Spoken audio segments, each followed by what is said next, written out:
Welcome to Nights of the Storm. Today is August 8th, 2026. This is episode 188, which is an interesting coincidence to have episode 188 on 8/8. Today we have the distinguished Dr. Ralph LaGuardia with us, along with my co-hosts Jason and Ashley. Dr. LaGuardia is triple board certified in geriatrics, bariatrics, and internal medicine. He takes an integrative functional medicine approach. He is the author of the Doomsday Book of Medicine. I secured my copy recently on Amazon. I had to buy it used. So it's in demand and the prices are going up. So get yours soon. Welcome, Dr. LaGuardia. Great to see you again. Same here, Karen. Jason and Ashley, say your good mornings, good afternoons, please. Good morning. Good to have you back, Doc. It's always a pleasure. Great, thank you. Yes, very nice to see you. You're looking well. You're looking tanned and healthy and happy. I am. I spent all my time outside. Great.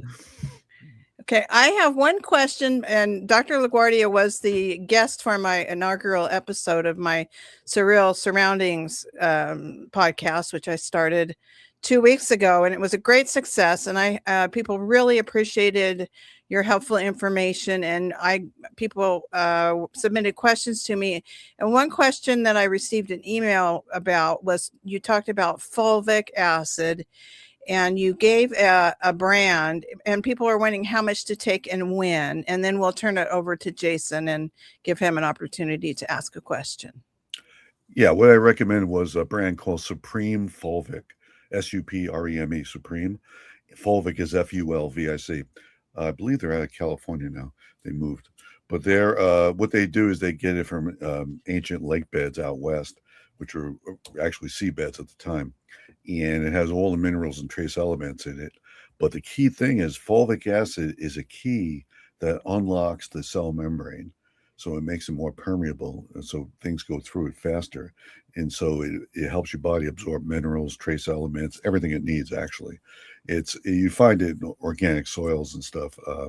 It's very healthy soil, always has higher amounts of it. Typically, I tell patients to take a tablespoon a day. Doesn't matter when, morning or evening. Okay, a tablespoon a day. Yeah, I usually do. All minerals and trace elements, I have them take it with food. That too increases absorption. So absorption is everything. If you're not absorbing it, it's like I have patients all the time that take magnesium. They take the cheap one, magnesium oxide. It's worthless. It's like a 5% absorption. You need other kinds of magnesium glycinate, or if they're having psychological issues, or they just want to do it for brain health, magnesium L-threonate. Great stuff for you. There's a whole bunch of different forms that are good for you. Magnesium oxide's the cheapest and the worst. And one of the forms causes loose stools. So I know people who say, well, I can't take magnesium. It gives me diarrhea. Well, they're taking a form that they should be taking at that point. I tell patients that one of the easiest ways to take a Cunol brand magnesium. Cunol's got some proprietary method for making their vitamins, and their CoQ10 and their magnesium has really high rates of absorption. Absorption is key. If you're not absorbing it, what's the point? It's going right through you. So that's a good brand. It's a little pricey, but it's worth it because you spend a lot on the cheap ones and you have to, you're just not absorbing. It's not worth it. Okay. I do have some other questions, but let's turn it on over to Jason because I know he is raring to go. Yeah. Well, you got started on. I got a bunch of topics here. We probably won't get to them all, but I was curious about one of your articles on your Substack. What is it called? Shilajit. There you go. Yeah. I found that rather interesting. It's basically broken down vegetation that forms some kind of a clump or a goo or something. And what's it for? And like, how can I get some? You can buy online. It's easy. It's everywhere. But it's made from a geological process in the earth, very similar to the supreme fulvic I was talking about earlier. It has the same type of things in it: fulvic acid, a lot of minerals, a lot of trace elements. There's various quality ones out there and stuff. I just tell people to take the supreme fulvic. It's easier, it's cheaper, it's more accessible, and it's no problem with it. But there's nothing wrong with taking Shilajit. Because as a consequence of industrial farming, where the only chemicals put back in foods are NPK, which is nitrogen, phosphorus, and potassium, they ignore all the other minerals and trace elements. And so consequently, our diets are becoming more and more depleted of those minerals and trace elements. It's interesting with the trace elements because medicine never really even studied them. We don't even know what they do, for only a few of them. The vast majority of them are just, they're like a footnote in medical school. They say, oh yeah, it's got this, it's got that. But when you look at it, it's very interesting. The human blood, very similar to seawater. And so the difference is now, since the evolution of humans, and now the difference is the sea has got much saltier because of salt running off from land masses into the water. But if you adjust the salinity down, it's amazing. It's very similar to blood, and on Iwo Jima and Okinawa twice, very smart Navy surgeons ran out of plasma and sterilized seawater and used it, and saved a whole ton of Marines who were wounded. And that was just a brilliant move on a guy who's desperate, doctor who's desperate at the front. But and I believe that, being a functional medicine doctor, I believe that nothing is there by chance. If they're in our blood, they're there because our body is utilizing it at some level. Now, we know that the large minerals and macro minerals, magnesium, zinc, we know that just magnesium alone, 300 enzymes require magnesium, zinc, 200 enzymes. So I frequently tell my patients, if you're going to take any supplements, at least take magnesium and zinc, and you're covering 500 enzymes in your body. So it's a great way to do it with no downside to it. The only downside with long-term supplementation of zinc is you need to take copper. It antagonizes the uptake of copper long-term. And through the wonders of capitalism online, even though I don't like Amazon, I'm constantly going there, they have zinc-copper combinations. And so usually it's 25 or 50 milligrams of zinc to 1 milligram of copper. That's the usual ratio. And that suffices. Otherwise, you wind up with a copper deficiency. But that's long-term. That's after taking it 3 to 6 months. But there's absolutely no downside to taking the mineral and trace elements because, like I said, you're supplying your body with that's what functional medicine is all about, supplying your body with what it needs from it. And I always look at how we evolved. And to Karen mentioned grounding last time. I'm writing an article on it this week. And so, it's once again, it goes along with my functional medicine principles. We were made to walk barefoot on the ground. We were made to be out in the sun. We were made to be drinking out of streams and eating fruit and killing animals and eating nose to tail. And our bodies are designed for that. The body design is unbelievable. It just has redundant systems. It heals itself. I mean, you couldn't ask for a better machine, provided you give it what it needs. And that's what I'm all about. I start with any disease process in any organ, and I start with looking at what that organ needs to function normally, not to function in a disease state. And you'd be amazed at, once you give a patient those basic elements and needs for each disease, you wind up curing a lot of it. Now, certainly I use pharmaceuticals all day long in my practice. I have to. There's not any way around it with a lot of patients that are just too far gone. When I'm discussing this type of stuff, I mean, in your average healthy patient, they need guidance. They don't, because consequently from their diet, eventually they're going to have problems from the lack of minerals and trace elements. and fats and salt and other things they need in their diets that we used to get a lot of. But what Karen's saying about the grounding, at least the grounding is interesting because there's a cool YouTube film. The guy shows it, and he takes a voltometer and sticks the black lead in the ground lead, and then holds the red lead in his hand and has shoes on, and it doesn't move.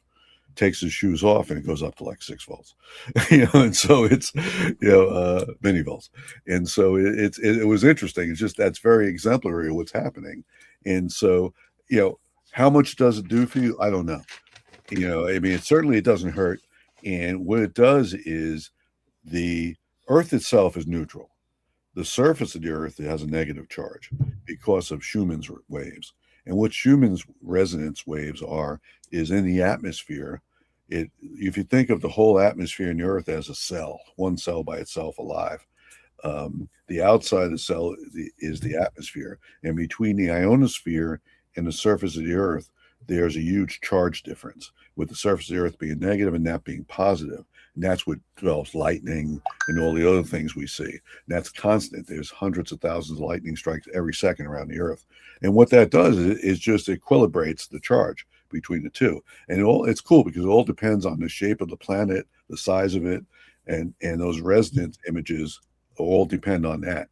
And so if you went to another planet, the Schumann's waves would have different categories to go through. But one of the claims for grounding is that I forget what I think it's 8.7 frequency or 7.8. It might be one of those. But anyway, whatever it was, I think it was 8.7. It was the same frequency as alpha waves in your brain, and it's supposed to have a calming effect on you, as well as flooding your body with negative charges to counteract the positive charges that you're developing from just metabolism, all those reactive there. It's what antioxidants do as well. Antioxidants are neutralizing those positive charges. And so it's the same thing. So the Earth itself acts as an antioxidant for you. The question is, how much does it do? I don't know, because the power of that charge is so low compared to the power that the cell generates that I'm not sure how significant that is. But I am sure that it has a positive effect. I just don't know how much it is. And that depends on the individual as well. Healing is voltage. Dr. Right. Jerry Tennant. Right. Well, we know everything is voltage because we measure EKGs. We measure electrical voltage. Exactly. We measure EEGs in the brain. We measure voltage there. But they never take the next step, which always amazed me, because we know that cells vibrate at a certain frequency. And that frequency is a healthy frequency. Mm-hmm. And when cells are diseased or cancerous, that vibrational strength drops. Mm-hmm. And the electrical charge of the cell drops with that. So we know, you're very right. Tennant was cutting edge on that when he was fantastic. When no one even knew what he was talking about. And once again, it's ignored though. I mean, if you go back in medical history, the Rife machines and different things that they used to treat disease with different frequencies were suppressed, but that was very effective, supposedly. And now it's undergone a renaissance now, and some people are using those machines. There's even Schumann wave generators that you can buy that will generate those in your house as well. But it's all about contact with the Earth. You can do it from walking barefoot in the sand, walking on the beach, just in your dirt in your backyard. And it was interesting when I read that. I was always a little bit skeptical about it, but it made a lot of sense. Like I said, I just don't know the degree how helpful it is, but it certainly doesn't hurt, and I think it would help most people. But I always felt great walking barefoot in the summertime outside, even as an adult. It wasn't just a kid thing. Something felt good about it. What is it in my mind? Perhaps, but I'm happy in my mind. I like it here, and so I was okay with it. Okay, I wanted to kind of follow up a little bit, and we do have some questions, and I won't ask all those questions at this point. But you were talking about the electroculture a bit, and copper. The importance of minerals, and copper is one of those. And there's a question in the chat about do you use copper water bottles or cups? And then you might want to tie that in a little bit with silver, because we hear the old wisdom, born with a silver spoon in their mouth, or someone would put you'd have a piece of silver in the water barrel on on the wagons back in the old day, or Right, people did use the copper mules and things. So you want to talk a little bit about copper and Yeah. silver and Yep, those the properties with those. And we do have a couple more questions, and I have questions from viewers, but I want to go to Ashley after you answer this one question. Okay. Yeah. Copper is certainly useful, and um, you're absolutely right. They use silver a lot, and we use silver for wound treatments because it does has antimicrobial effects to it. It was interesting. They used to also throw silver coins into mushrooms to see if they tarnished. That would be a sign that they were poisonous.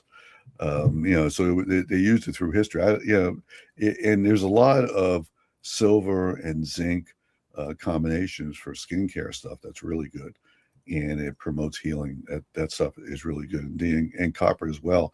Copper plays in with iron absorption, and it's very useful to have in your body. That's why I think that supplementing with zinc copper combination is so useful long term. Like I said earlier, to do that. And the magnesium, because right away you're covering so many different enzyme systems. Okay, let's head on over to Ashley.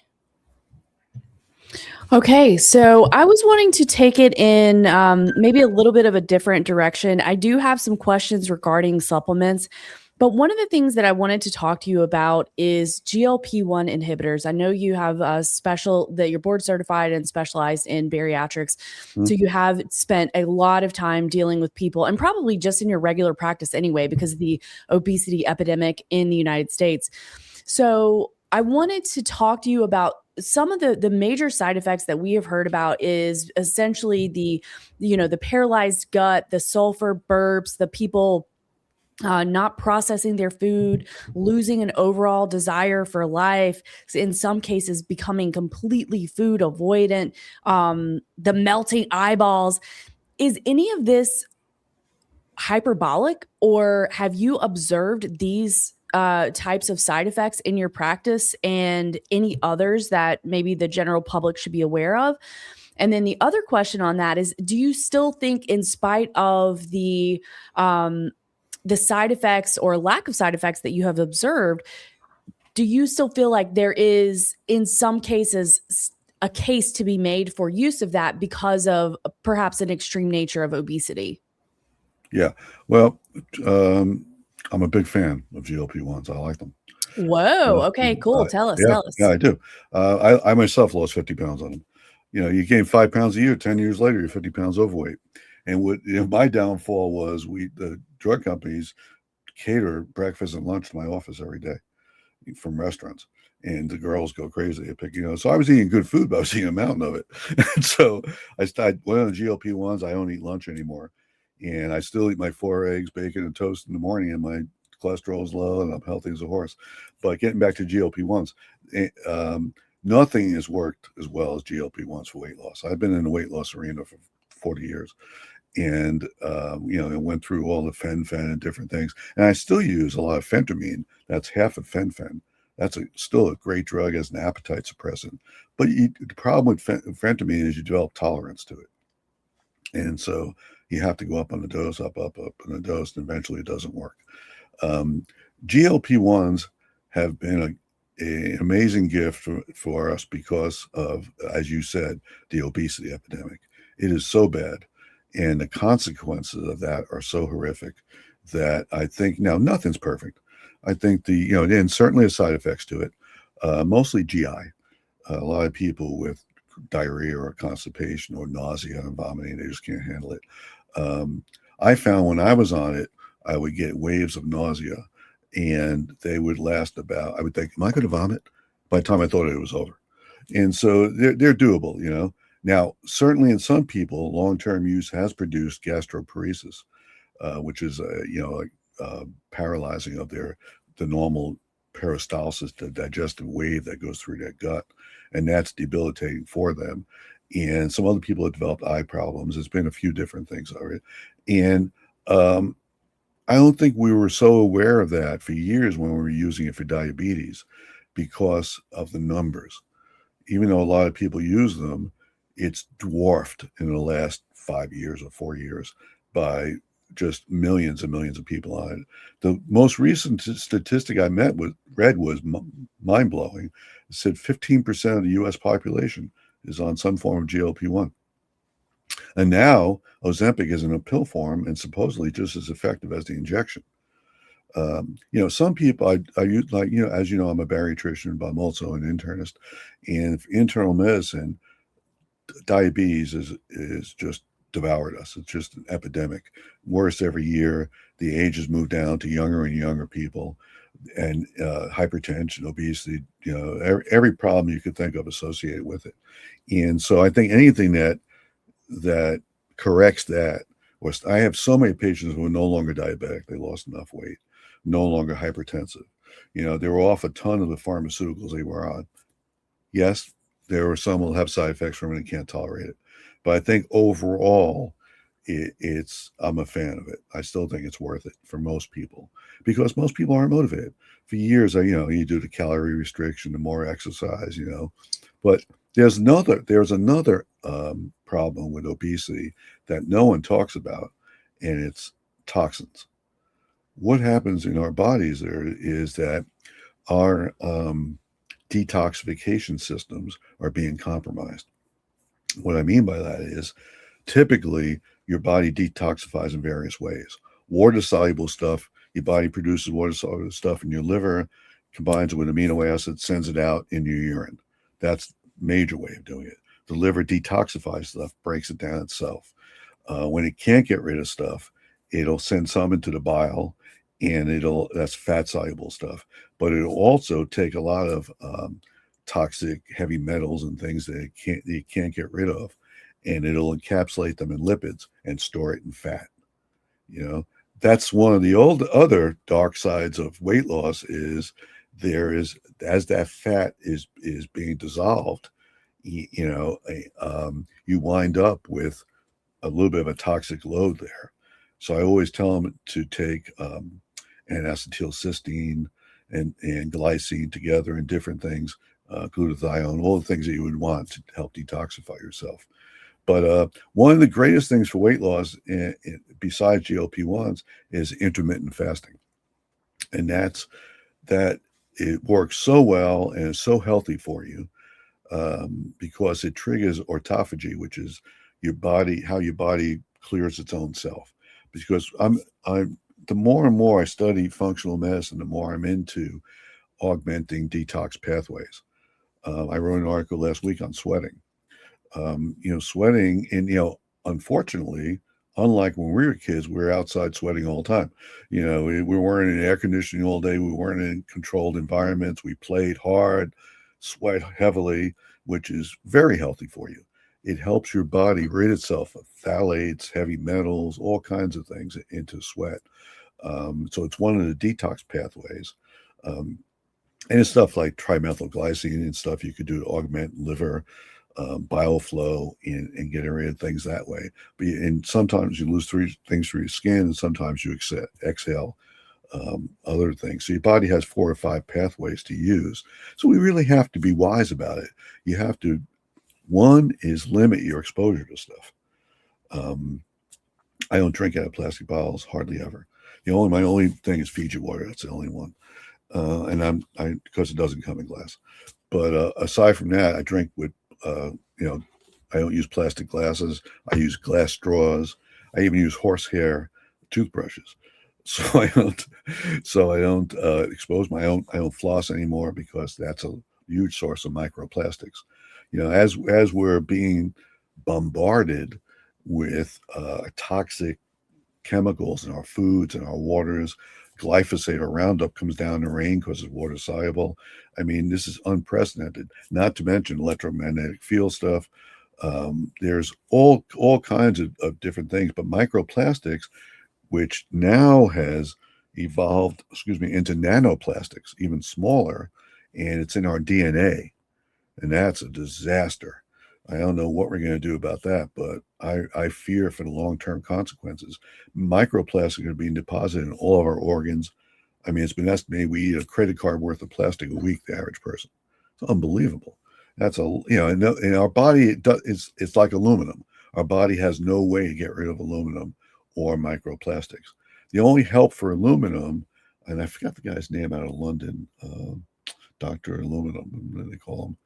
Anyway, he wrote a great book on aluminum toxicity.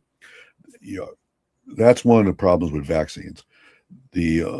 Most things you ingest, your body is able to stop it in your gut before you absorb it.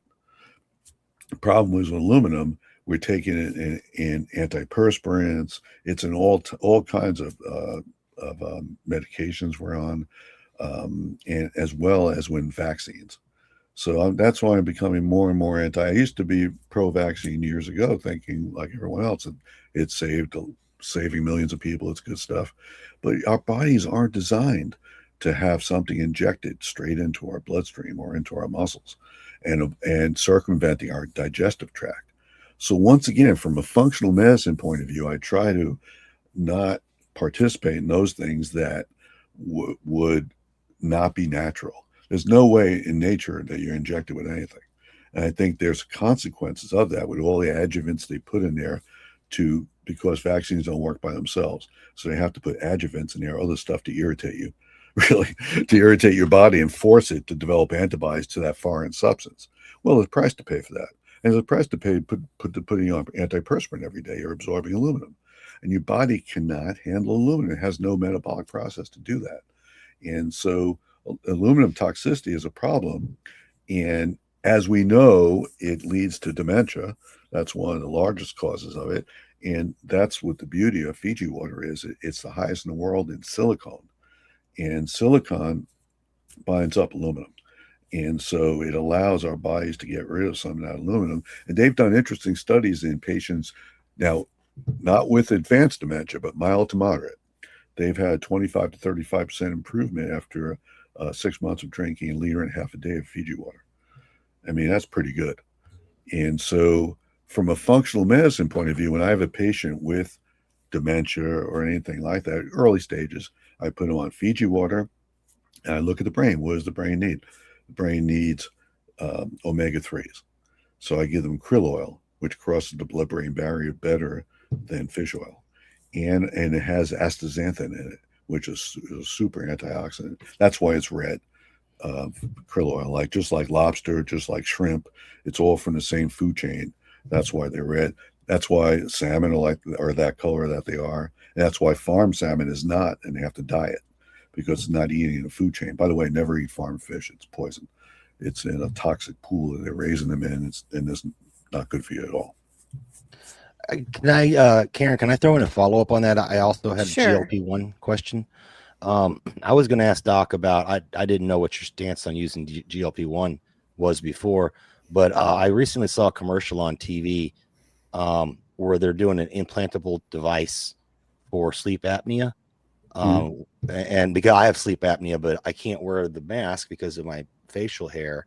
And plus I roll over. Well, why do you wear the nasal prongs? I have that too, but I just roll around all night, and just wearing that, they give me like 3 different options, right? Right, because the nasal prongs is the cup over your nose and it's the full mask. Yeah, and it straps on, but that itself keeps me awake. So I saw this thing for the implantable device, but while I was looking at it, I guess they've recently discovered that GLP-1 is actually good for sleep apnea. Have you heard about that at all? Well, that makes sense for weight loss.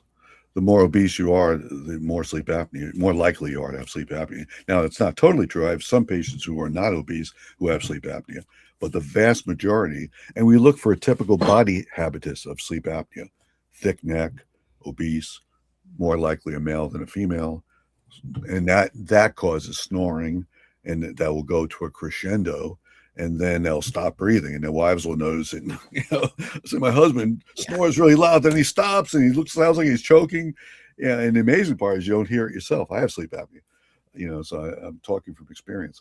And in fact, I have a patent on doing home sleep studies. I invented with 2 other people, but we had great in-home studies. But then they came up with a cheap snap thing that they use instead.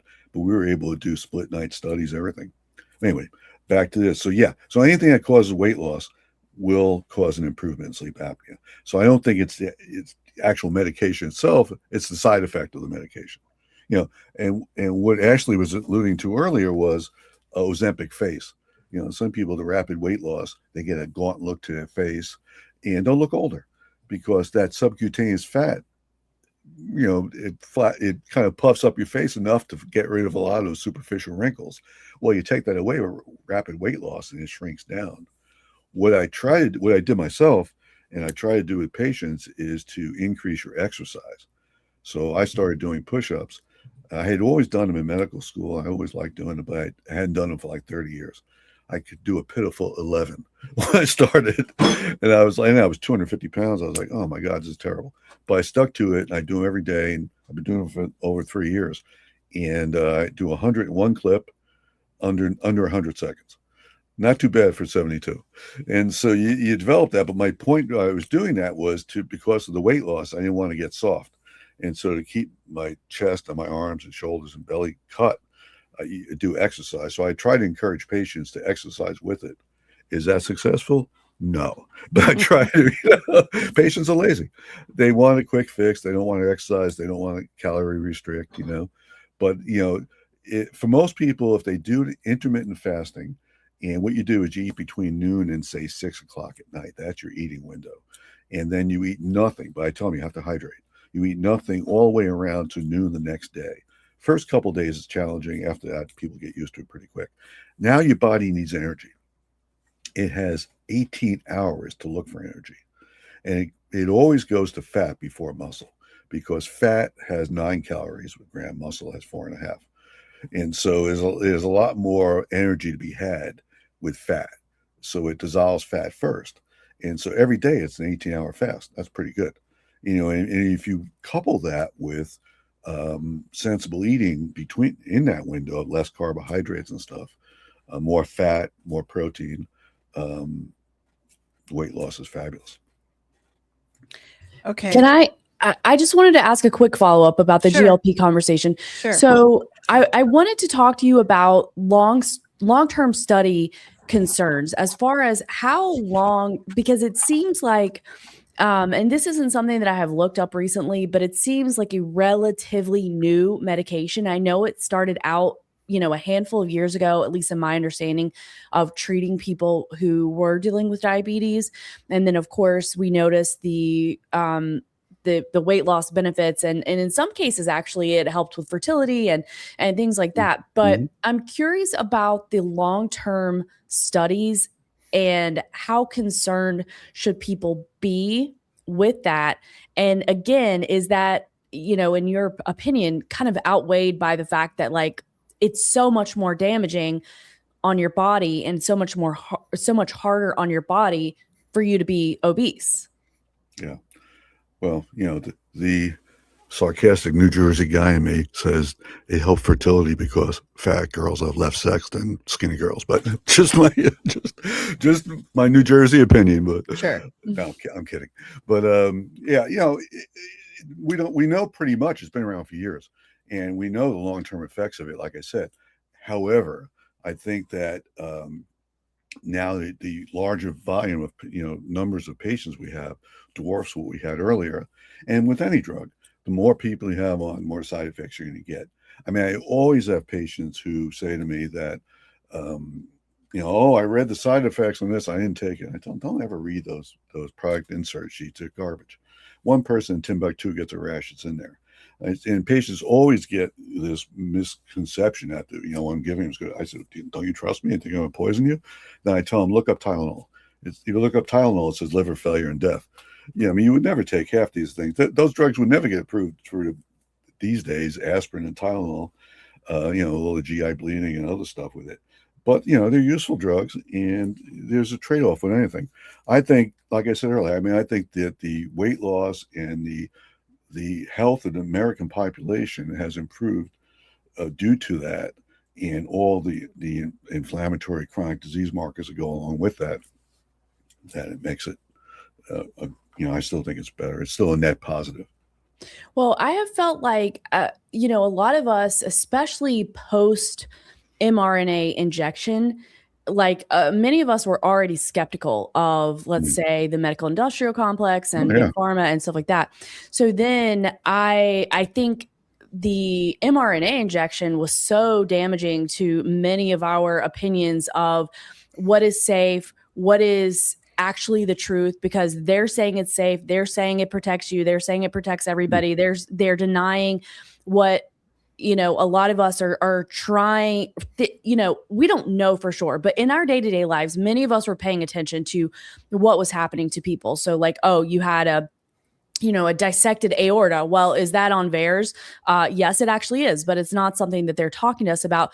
So I think it's for me, it's kind of difficult to weigh that. Like I like your input, and I like that you're keeping it real with us, that there are uses for medications in some cases, and sharing your opinion on GLP-1. But I think it's very difficult for me, because I was like, well, if if the mRNA injection was as bad as I thought it was, then I damn sure would not go near a GLP-1 inhibitor, because I can't trust them. And, you know, it is conspiratorial to think that they're testing mass acceptance, or that they're trying to actively harm the population and create more customers, you know. So I guess just in my own line of thinking, I have a hard time reconciling that, even though it is good to hear your opinion that you're actually, in your anecdotal experience, that you're treating patients and seeing good results for them. But that was one of my big things. I was like, I don't trust that. Even if I needed to use it, I would have a hard time, because I'm just very concerned especially after what we saw with that. I'm going to plead the fifth on that. No, I'm only kidding. Pull a Fauci, right? No, I mean, and actually, you're 1,000% correct. I mean, the medical establishment shot themselves in the foot during COVID. There was a handful of us who were defying it, and they attempted to crush me. They attempted to crush everyone. And I wrote letters to them, and the local hospital, which is a conglomerate, bought every practice within 30 miles. They came to me during COVID and they originally said to me, "Oh, there's an ER doctor reported you." Like, I give a shit, about that you told a patient not to get vaccinated for COVID. We're sure that's not true. I said, "Oh no, it's very true." And they said, "Well, what do you mean?" And I said to them, "She's 19 years old. She had COVID 3 months ago. She's pregnant. Why in God's earth would I vaccinate her for anything?" And they said, "Oh, just to be safe." I said, "How do you figure that? Do you have any studies showing this vaccine in pregnant women?" Crickets. And I fought with them. They sent their head of infectious disease down. I debated them for 3 hours in my office, and they had nothing. I kept saying to them, every animal died on the studies before you released it on humans. Every single animal. Doesn't that prompt any concern on your part? We're mass vaccinating a population that doesn't need it. Is anyone under 60 really at risk? Unless they have a severe disease state and are already debilitated. There's no children dying of it, other than children who would have died of severe asthma or respiratory things already, that the flu kills, and a lot of things kill. But mass vaccinating 20-year-old college kids, you really think that's a good idea? Yeah, and deservedly so. The public is skeptical of us, and they should be.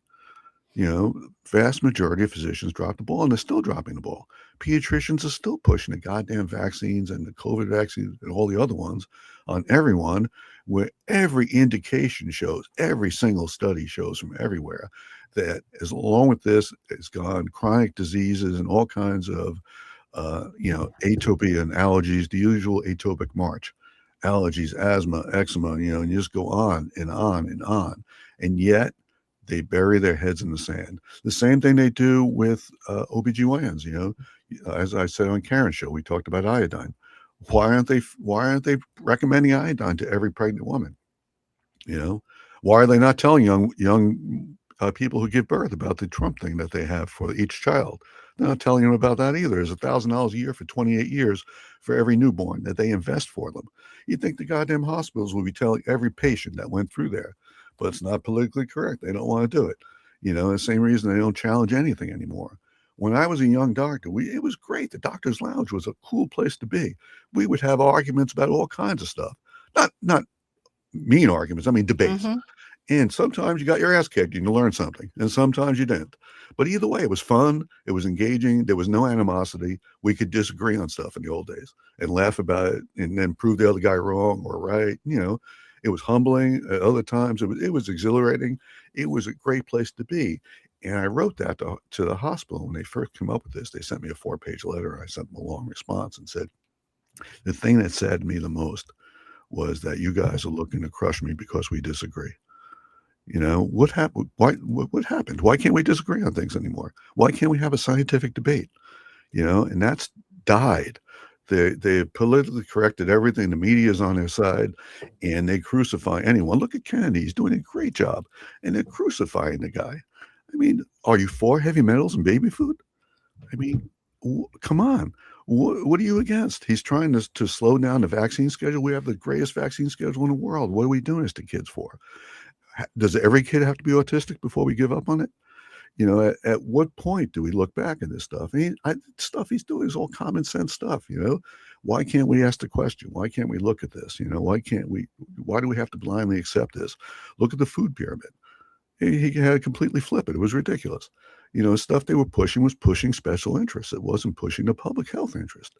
It was pushing things from either big pharma or big ag that wanted to produce these certain things with high fructose corn syrup in them and no minerals or trace elements, and this garbage food that they're feeding us that never makes you full and always makes you sick.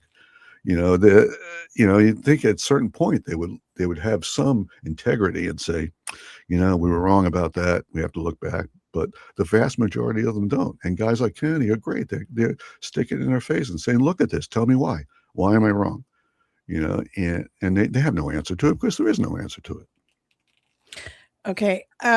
My feeling about the GLP-1s is the same as it is about gabapentin, also known as Neurontin. Gabapentin has a place. It has uses. I had trigeminal neuralgia, and actually that is considered to be one of the most painful medical conditions. And gabapentin actually worked for that while I was able to get other help that made me actually be able to function. But gabapentin is a horrible medication, tremendous side effects, which I experienced myself. Gabapentin at this point is way overprescribed. It's prescribed for all sorts of things that it doesn't help with, and it does have horrendous side effects. So I feel like there are some medicines that are all of a sudden the medicine of choice, or the medicine of the day that is being pushed. For example, statins, blood pressure medication, gabapentin. Now it's the GLP-1s. I think that my personal opinion is there may be a few people where that GLP-1s have a benefit for, but to mass prescribe them to everybody possible in order to make a profit, that's where I see the issues. And I feel, I've been telling people, mark my words, you will have ads soon on the television. If you took a GLP-1 and you had this side effect, call so-and-so lawyer, because in my opinion, they're being everybody now as a panacea, and it's going to cause a lot of issues for a lot of people. Whereas there may be a few people, if doctors, like you were talking about back in the old days, that was science. Science is never settled. It's a process. It's doctors and medical practitioners, I feel, were problem solvers. They were researchers. They would use their problems. Listeners, listening to their patients, looking for answers. Sleuths, they were detectives in a way. And at this point, it seems to be all standard of care and profit. And we saw that with COVID very much so, that anybody who rocked the boat or tried to use things that were actually evidence-based, or even to try something that they had a hunch would help, those people were out. Right. And so that's the issue I see. To me, GLP-1s are just the next wave of the new medicine of the day, medication of the day. It's been statins, it's been the blood pressure medications, it's been the gabapentin, and all of those things are not meant to be, they're not for everybody, but they're being pushed on everybody. So that's the issue I have with the GLP-1s. And I know people who have had terrible side effects from them, but I also know a couple of people who may be experiencing some benefit from them. So it's all about critically thinking. It's a trade-off. It's a trade-off like anything else. I mean, in my practice, with everyone, is so much obesity, and like I said, nothing else has worked. So I'm willing to have the trade-off, and patients are pretty much are aware that most of them are not that naive. They know that any medication long-term will have some consequences, some price to pay. I despise statins. I have nothing. I hate them, and it was interesting. I've been running this nursing home for about 7 or 8 years now. When I got there, they had a woman. They had everyone on statins. A woman who was 107. They had her on Lipitor. I stopped all statins on everyone in the whole nursing home the first day I was there. I said, oh, no, this is stupid. What are we doing here? The original studies done on statins by Ansel Keys in the late 50s, early 60s was a complete bullshit study. He was a scamster. He studied 28 countries, 21 of them didn't fit, and took the next 7 that fit his theory and pushed that on everyone. And that's been proven wrong over and over again. And I just saw about a year ago, a podcast online. Joe Rogan had a English physician, he was Indian on there, who was a cardiologist, well published and stuff. And he was interesting. He went back and did a retrospective study on all the studies on statins and combined them all and did a critical analysis, looked at it with AI, and said that the benefit of statins as far as extending life expectancy was something like 2 days. It was, and the side effects were horrific because once again, you're interfering with steroid hormone production because cholesterol is the mother of all steroid hormones. It's the backbone to them. So all the sex hormones, everything you need comes from that. Vitamin D comes from that. And so if you interfere with that, the body needs cholesterol. The body makes cholesterol anyway without even ingesting it, a small amount. But it's not a problem. It's a good thing for most people. A small number with hereditary lipid problems definitely need statins. But if you ask a cardiologist, they try to put every single patient on one. It's ridiculous, and they develop dementia, and other problems with it. It's besides erectile dysfunction, all kinds of problems, not to mention severe muscle aches and joint aches with it. But getting back to what you were saying about like trigeminal neuralgia, yeah, I mean, I use gabapentin a lot, and because I have a lot of patients with orthopedic injuries with resulting neuropathies, and it really helps them big time.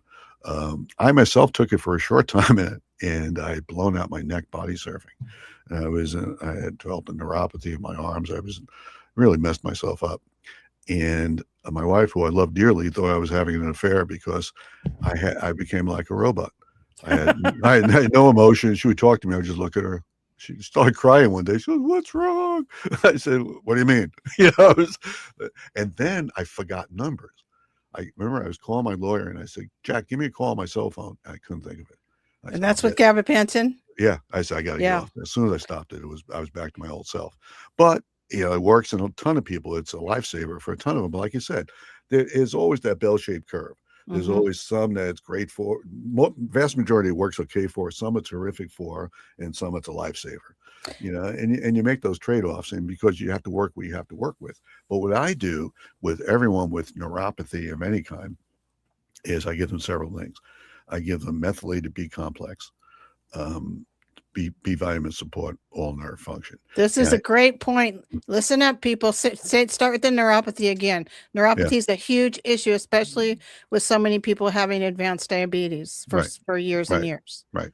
And so what happens, you want to, once again, I revert back to functional medicine principles. What can I give to support nerve function? And so I give methylated B complex. And the reason it has to be methylated, that's METHYLATED, is because of MTHFR mutations. MTHFR is methyl tetrahydrofolate. And what that means in medical mumbo jumbo is that to process B vitamins, there's a mutation that 42% of the population has where they can't process them and they become toxic for them. And that leads to a lot of families will have heart conditions and stuff. And once again, the cardiologists never even look at this. I always check it. And you find MTHFR mutations in them. So you can circumvent that by skipping the step that causes the methylation by giving them methylated B complex. And that works excellent for a lot of people whose nerves have just been starved of this stuff, especially people with heart conditions as well. But the other thing I give that works very well is lipoic acid. Alpha lipoic acid. What that is, that's an interesting substance. It's fat and water soluble. Every cell in the body needs it. It's great stuff for you. There was a guy named Wes Packer at the University of California, UCLA, who studied antioxidants for years and vitamins. And what he found was interesting. He found that glutathione and vitamin C regenerate each other on the water soluble side. On the fat soluble side, CoQ10 and vitamin E regenerate each other. Above both of them, both arms, is alpha lipoic acid, which regenerates both the water soluble and the fat soluble vitamins. So if I want to supercharge a patient's immune system, I give them this full antioxidant cascade. But also lipoic acid penetrates the nerves and helps heal them.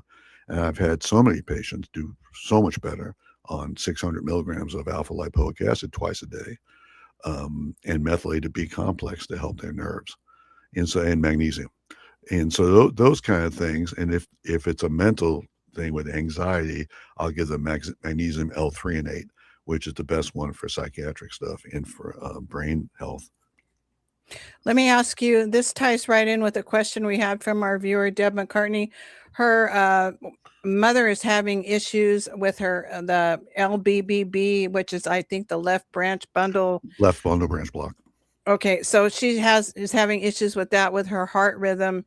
Would the supplements that you're talking about there help with those particular nerves? What do you recommend for that issue? And are you aware of digoxin toxicity and its correlation with LBBB? Left branch. Digoxin toxicity is a problem. A lot of people can't tolerate digoxin. It's an old drug. I still use it a lot. It works good in atrial fibrillation.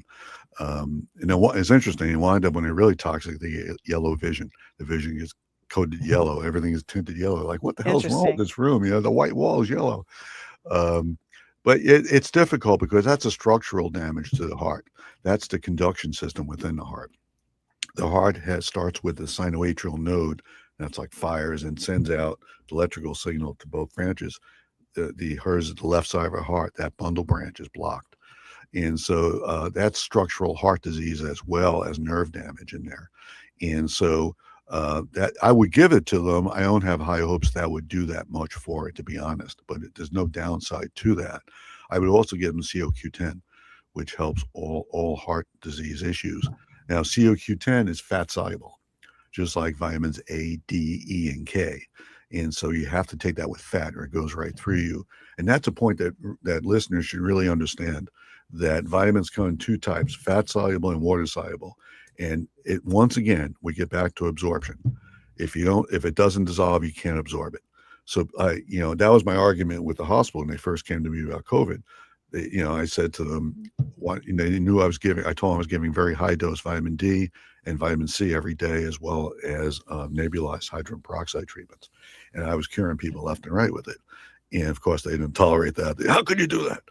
And so I said to them, well, riddle me this. You guys are against giving vitamin D for COVID. We know from every study, the lower the vitamin D, the higher the mortality in patients who were first admitted. So why not supplement it? What are you guys afraid of? What's the downside of it? And they said, well, all our studies show with supplementing it was equivocal. It didn't change or make it better or worse. I said, you're absolutely right. Your studies did show that. And I read them all. I said, but they're all flawed. And they, of course, looked at me with this condescending look, why do you know that, little country doctor, And I said, because I read them all. And not one of them required the patients to take it with fat. So consequently, what do you have? You have random results, because randomly, who knows if they had fat in their stomach when they took it. And so, of course, you wouldn't get good results with that. And so, once again, that's the importance of taking vitamins. You have to take them with fat. And now fat could be any oil, olive oil, and the typical fats you would think. Fried foods have a lot of fat, and all different things. I'm not particularly fond of fried foods, but there's a lot of ways to get fat. Avocado, into your diet that's healthy. Fats are very healthy for you, by the way. People think fats make you fat. Carbs make you fat, not fat. You could eat fat all day and lose weight.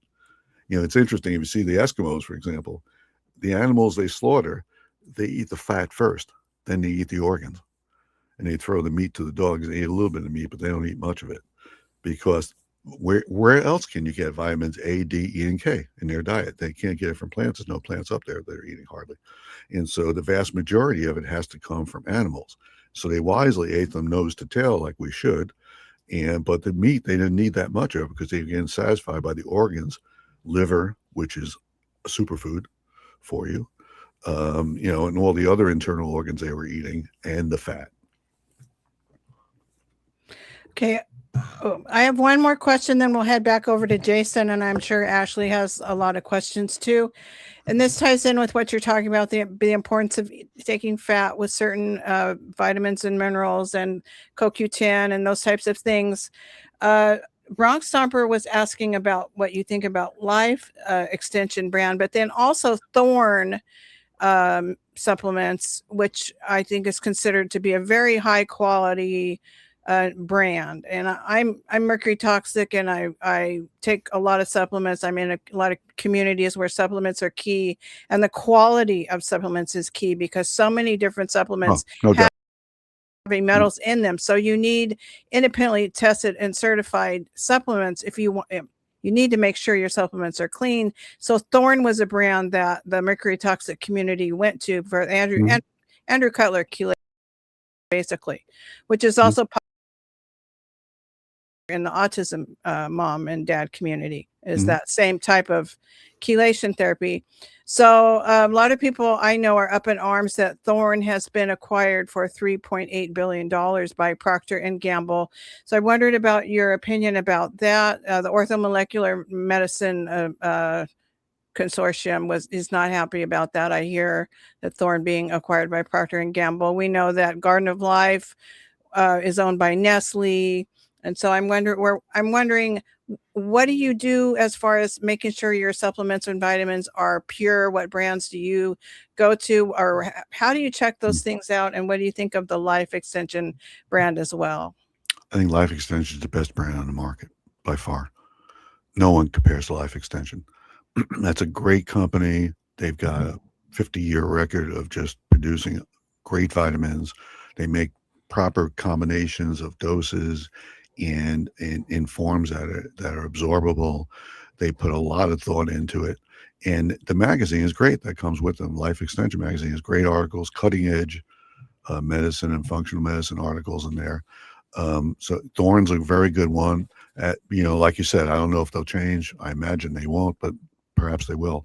A lot of times look for brands that advertise third-party testing. That at least they're willing, not that they tested them, that some independent organization tested them. That's the kind of thing you can look for. If they're willing to say that, that's a good indication overall. But you can't go wrong with Life Extension. Great stuff. Okay, we've got people asking what you think about Unlikely brand, and then also Invive Water, and then we'll move on to Jason. Unlikely brand, is that what you said? That's what Deb is asking on Unikey, sorry. Unikey brand. Never heard of it. And Micro Ingredients is a good brand as well. Yeah. They make good stuff, but I don't know every brand out there. Okay. Go ahead, Jason. Thank you, sir. So it seems like I'm shifting gears here, but I'm really not, because this ties everything together. But one of the questions I had for Doc was about lethargy, however you say it, in children. I've noticed it. Is it just the phones, or is it something else going on? It seems like kids just, don't have any energy. And so I started looking into it, and it turns out that there's a lot of studies on ultra processed foods. And the ultra processed foods, which is almost everything you can buy now in the supermarket, unless you're shopping around, like you've said before, Doc, you got to shop around the outsides. Exactly. But even then, when you shop around the outsides, it's nutrient. So I'll just read here. I've got this up on my screen.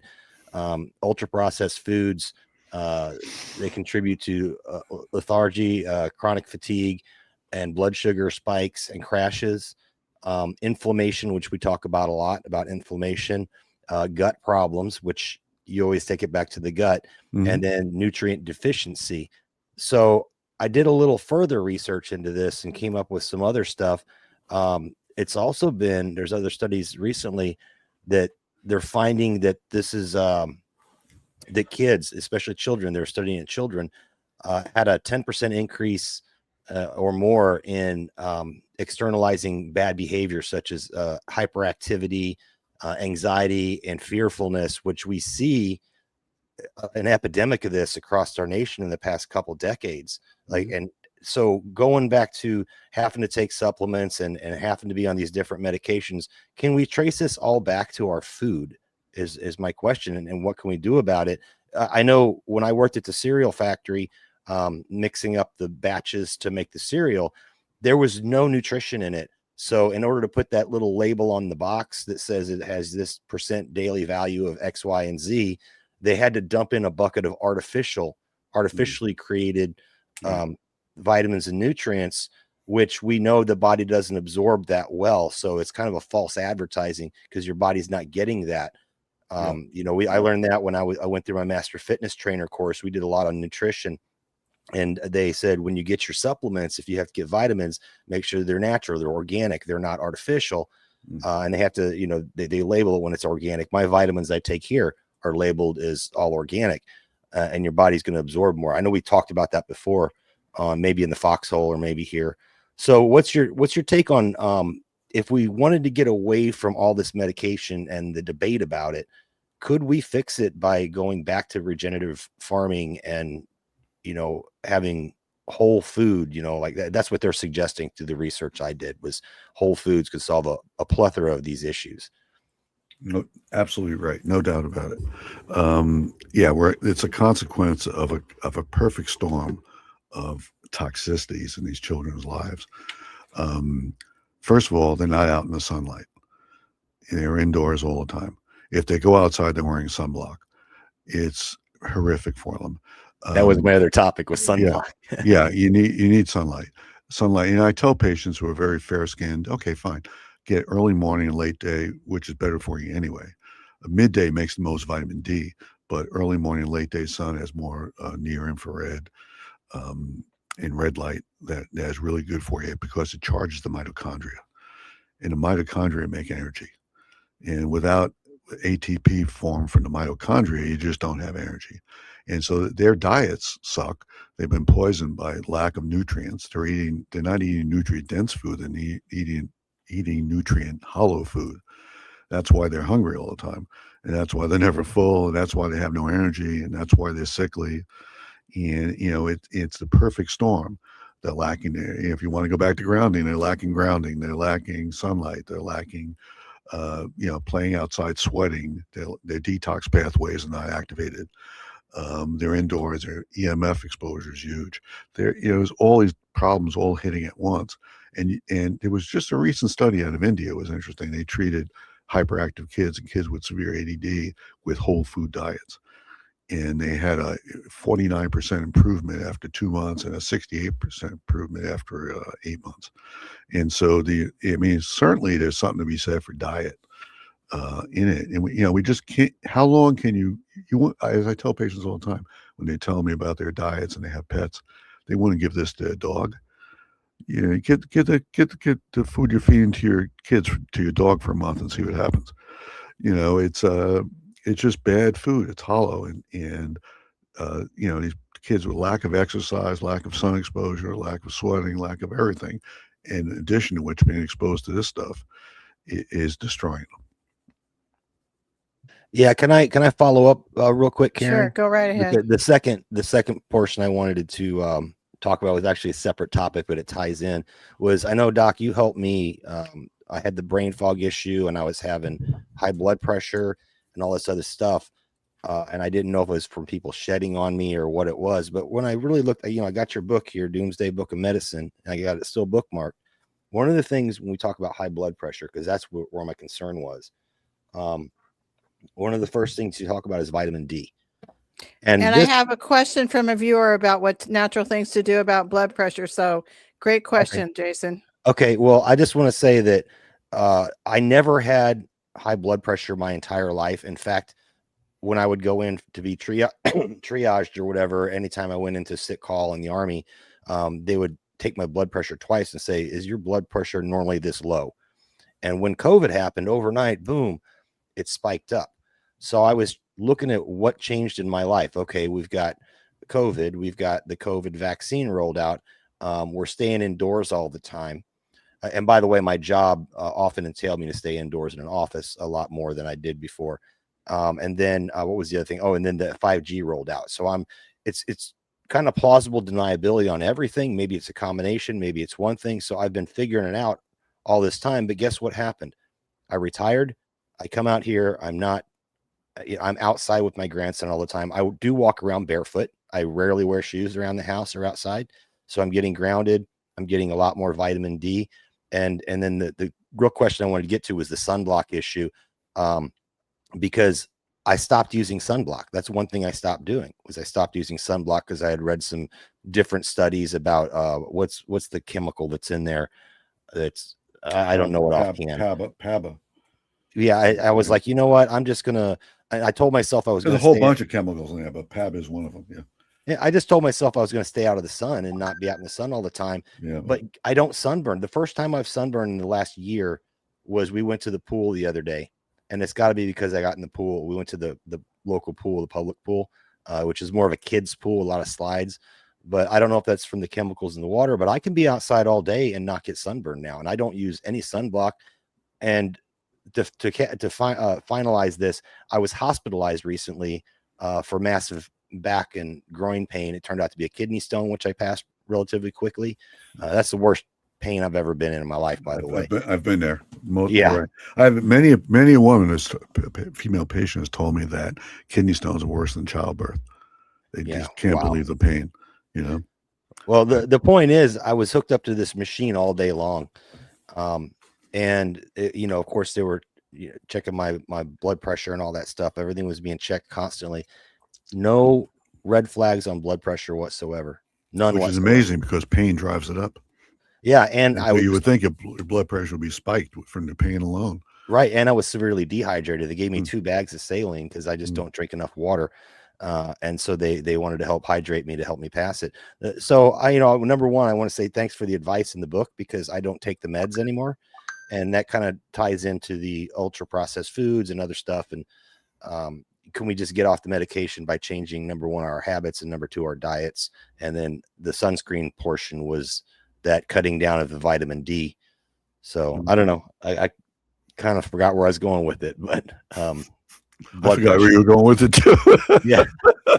You lost me somewhere in there, Jason. Yeah. Well, yeah. I mean, once again, as a functional medicine doctor, you want to be out in the sun. You want that vitamin D3 to be produced by sunlight. You can also get it from diet, but that's the healthiest way, because that just the irradiation of your red blood cells through superficial capillaries in your arms and legs and your face, wherever they're being exposed, energizes them and sends them through your body energized, and energizes your ATP, your mitochondria, which makes the ATP. And it's a cascade effect.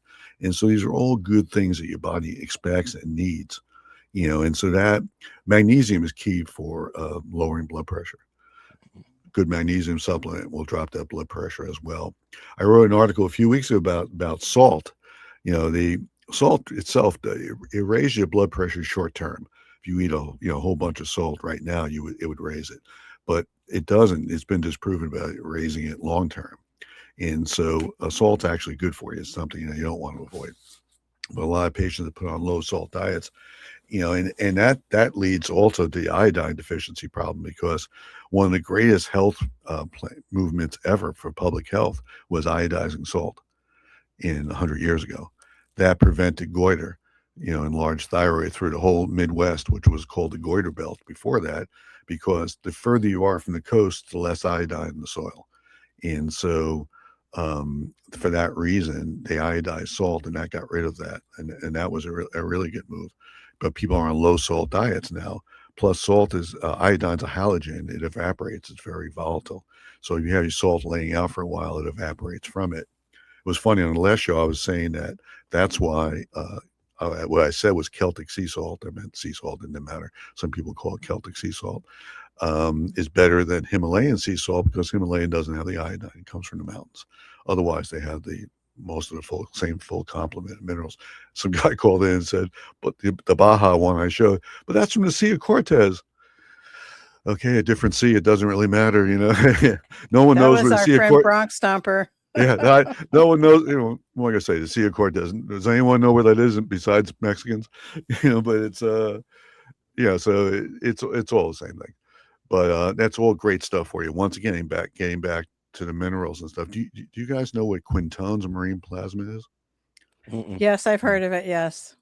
Quintones marine plasma is very cool stuff. There's Dr. Quintone. He wasn't a physician. He was a physiologist in France in the 1800s. And it was a weird combination. He was also a marine biologist. And what he found was there were these vortexes in the sea, little mini tornadoes under the water. And they start from the seabed and they cause an upwelling of nutrients from the seabed. And into that vortex, everything from krill to whales feed on it because it is just like a smorgasbord there, you know, of food for them and for the entire food chain. And so what he did was he went there and he bottled that seawater, and it was full of nutrients and full of minerals and trace elements, etc. And he started giving it out free at clinics around Europe and cured thousands of children of nutritional stuff and all these chronic diseases and different things. He even took it before the French Academy of Sciences and drained a dog's blood and put quintones marine plasma in, and the dog stayed alive for an hour. And he amazed the scientists there, you know. And they have it now. It's still available. You can buy it, and it comes in various strengths. But it's great stuff for you because it has all the nutrients that you would need as well. And it's just interesting. They make it to this day. They still bottle it the same way and send it. You know, my only gripe against some of it, it comes in glass vials. It kind of is a pain in the ass to get open. But otherwise, it's great stuff for you. And once again, getting back to the seawater, as I spoke about earlier, the seawater has all the things our blood has. So if you replete that in children who are poor and have malnourished diets, they wound up getting cured a lot of the diseases that they had, which weren't really diseases. They were opportunistic diseases they were getting from their body lacking nutrients. And that's the beauty of repleting these things, because it has long-term consequences, all beneficial for your health. Now, some guy sent me a nasty letter, you know, there's always some jerk off out there, on about when I was talking about supreme fulvic and stuff. He was, he goes, you know, you're a quack. You didn't look at it. It contains arsenic. It contains, you know, yes, of course, they all have all the full complement of minerals and trace elements, but they're so small. You know, it's once again, these are just trace amounts. So there's no consequences to taking that in. There's no adverse effects from it at all. You know, you normally have a little bit of that stuff in your blood normally. So it's not unusual to get it there. It doesn't make you sick from it. Right. And that was about the blood pressure. That's where I was going with it.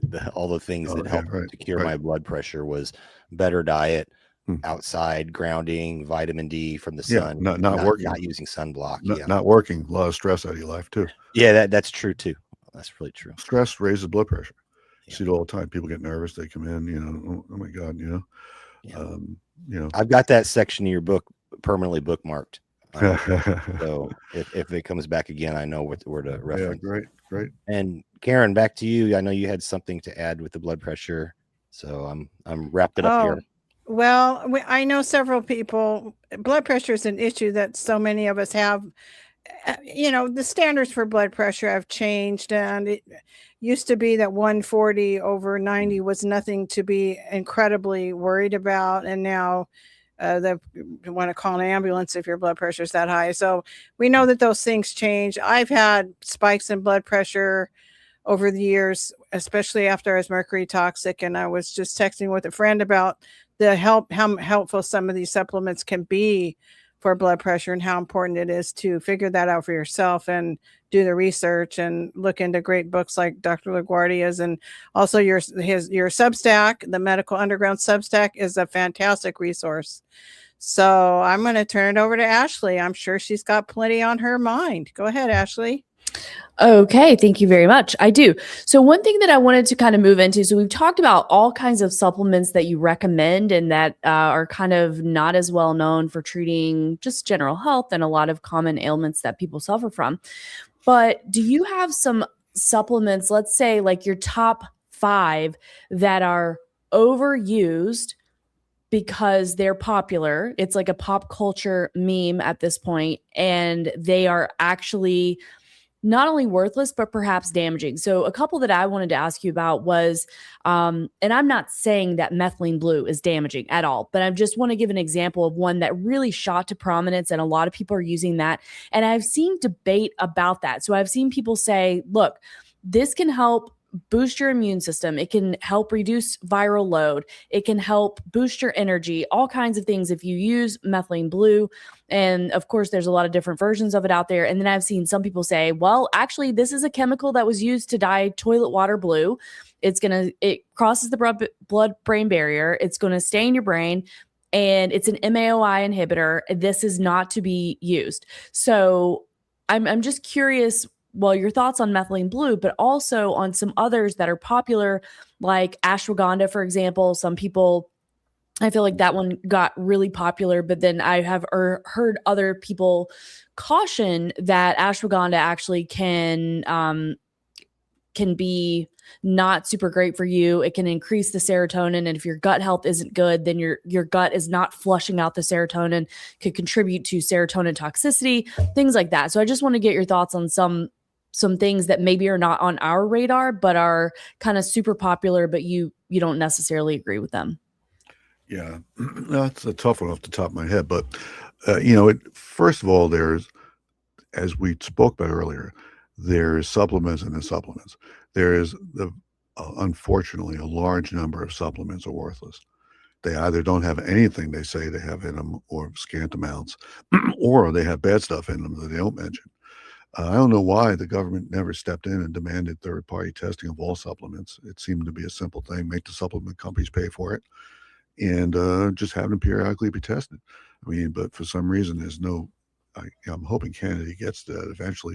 The poor guy's overwhelmed with so much stuff, but and then you have to superimpose that on, from a clinician's point of view. You always have to look at the patient, and it gets back to the same thing as the GLP-1s. You have to look at the cost benefit, not cost as in money, but the benefit adverse reaction ratio, and see, if this patient's 400 pounds, yes, well, I give them a GLP-1, yes, no problem. If they're 120 pounds, no, I'm not going to do it. Why would I? But even things like ashwagandha, it's great for people with anxiety and stuff, but are you getting a pure one? Or are you getting an adulterated one? Are you getting one that has no ashwagandha in it? Anxiety is everywhere, and it's worse and worse every year. I mean, the mental illness in people below 40 is off the charts. Just with anxiety, depression, ADD, ADHD, every kind of illness you could have. And a lot of that is because of lack of inhibitory neurotransmitters like GABA, and so they're not, normally there's a balance of inhibitory and stimulatory neurotransmitters in your brain, and that balance keeps you normal. If you don't have enough inhibition, you're bouncing off the walls. You have ADD, you have anxiety and stuff. And I don't think it's a simple one thing caused one problem. I think it's once again, a perfect storm of all kinds of toxins and all kinds of lack of nutrients working together in a society that promoted in the last 30 years instant gratification, which made people unable to forego the proximity of pleasure for the remoteness of success. They won't forego things. They want everything immediate. And part of that is that brain chemistry has now been wired to that. And they can't sit still. They can't wait for anything. It's a generational thing to a certain extent. We were, I'm a baby boomer. Things weren't there. The TV show came on once a week. You got something in the mail. You were told to shut up and sit there and wait. You waited. And consequently, as a generation, we're much more adapted and adaptable and resilient because we're able to sit alone for 3 hours.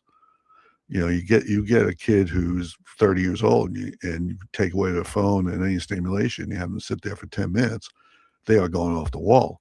They cannot take it. You know, they need that constant input, which is horrible for them because their brains never get a chance to shut off. And so, there's a whole bunch of things going on.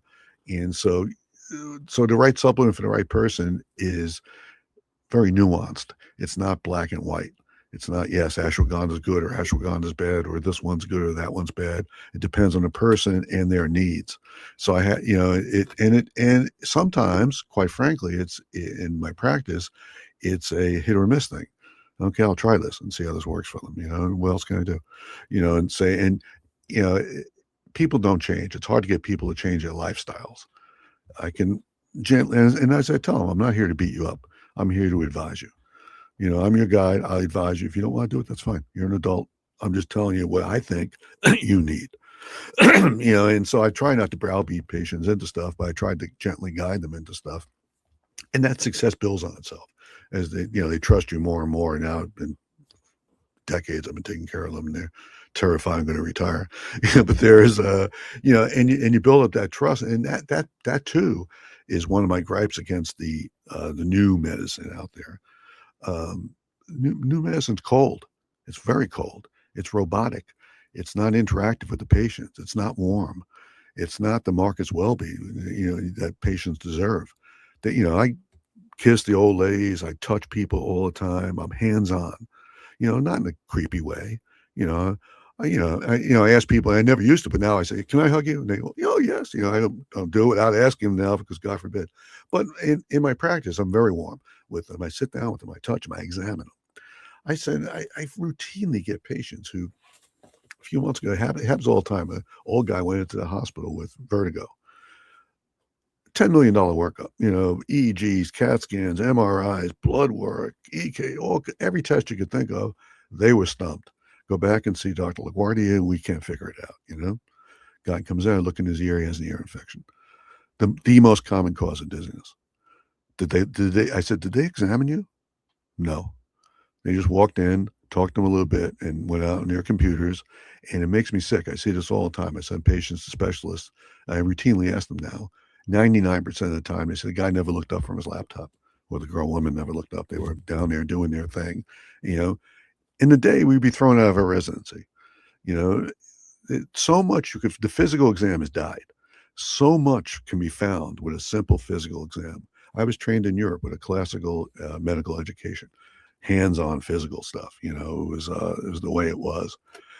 Some of them are, I think back to this day, we had this professor who, unlike professor now, they were gods among us. We groveled before them, But he was a funny guy, and he was our medicine professor, and we were doing reflexes. And he brings one of his buddies in every year for this. And the guy's sitting there with his legs crossed in the chair, one of his drinking buddies. And I, fortunately, was the second guy in line. He said, today we're going to do the patella reflex for the knee.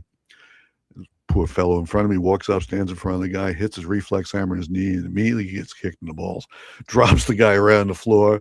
The professor takes a big draw on his cigars, blows a couple of smoke rings in the air, and says, young doctors, this is why you always step to the side when you're doing reflexes. I mean, to this day, that comes into my mind periodically when I'm doing a reflex, and I smile thinking about that.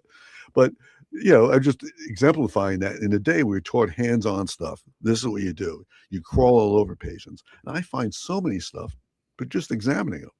Didn't they look at this? Look what you got here. It's right here, And that saddens me because the trend is accelerating. It's not decelerating. It's become the standard. And the standard, in my opinion, is substandard. It's not, you can't ignore the physical exam. You can't rely on technology. You don't need technology for a ton of stuff. An ear infection, that was a $2 visit, compared to the thousands they spent on useless tests and exposing the guy to radiation and all kinds of things. Imagine how much our health insurance would go down if they stopped throwing everything. Right. And it's okay because the insurance is going to cover it. So people say, okay, it's not coming out of their pocketbook. But it is in the end. Yeah. Maybe there's coming out of all of our pocketbooks because it's a huge burden on the economy. Yeah. And it's getting worse because the population is getting sicker. It's not, and so what you really need is you need a cadre of functional medicine type doctors who, if you could see them first line, and if insurance companies would pay for supplements, you could probably do a whole lot more prevention than is done now. Now it's all offense, there's no defense. There's very little prevention. It's all about treating problems. I'm all about preventing problems, or treating it with natural things that have no side effects or very minimal, and that have, ancillary health benefits going along with them. I mean, that's the way. That's the I think is the future of medicine, and maybe AI will come around and guide us with that and say, okay, you need this combination. Although I don't have great hopes for that, because it's all from the input they put into the system. If they're not asking the questions, AI is not going to come up with the answers. If I could just, I have one more thing. So my friend Doc Spoiler had asked, what is Dr. LaGuardia? I don't like that name. Well, normally he goes by Doc Rock, but I think that was taken. So he had to go with Doc Spoiler on Rumble. But he said, what does Dr. LaGuardia think of garlic supplements? Are there good ones, and are there ones to avoid? Do you find them beneficial? Oh, they're great. I'm a big fan of garlic, onions. That whole family of plants is great for you. I grow them. It's great stuff. I think fresh garlic is the best way to go. But there's garlic and there's aged garlic supplements I think are fine. That are fine for you. It's super boosting your immune system. It has so many health benefits overall, that whole family. And once again, if you incorporate those things into your diet, as Jason alluded to earlier, the health starts in the gut. And that's our first line of defense. And that's where your body's producing so much stuff. GLPs are produced in the gut naturally. What happens is you have the microbiome, the good bacteria in the gut, probacteria, they're in there. And it's a fascinating system, because the small intestine will digest most of the food. And then when it gets to the large intestine, the only thing left are resistant starches, water, and minerals have to be absorbed there. And the body is such a great system, so it doesn't waste anything. So you've got most of the food digested, it gets there. The resistant starches are fermented by the bacteria in the gut, which is really cool. They ferment them and they produce what's called postbiotics. There's prebiotics that feed probiotics, and then there's postbiotics that are produced by the probiotic bacteria. The postbiotics are propionate, acetate, and butyrate. And butyrate's one of the best ones, and that feeds the gut lining itself, but also has ancillary health benefits are huge. I wrote a Substack on it a few months ago, but that's great stuff for you. It's a great thing to take as a supplement. But once again, if you're eating, take apple cider vinegar, if you're eating fermented foods, if you're eating a lot of appropriate fiber and stuff for your diet, you're feeding that microbiome, and that microbiome will heal the gut, feed itself, prevent leaky gut, and provide other benefits for you. So the large intestine, a lot of times for people who have intestinal problems, I have a whole leaky gut protocol I wrote up a few months ago. It's 10 steps. It works great. It cures people for allergies, asthma, eczema, all the Hashimoto's, all the autoimmune things that you have that originate in the gut because of leaky gut. And what leaky gut is, for patients that don't understand, the gut has a one-cell lining of what's called enterocytes. It's only one cell thick.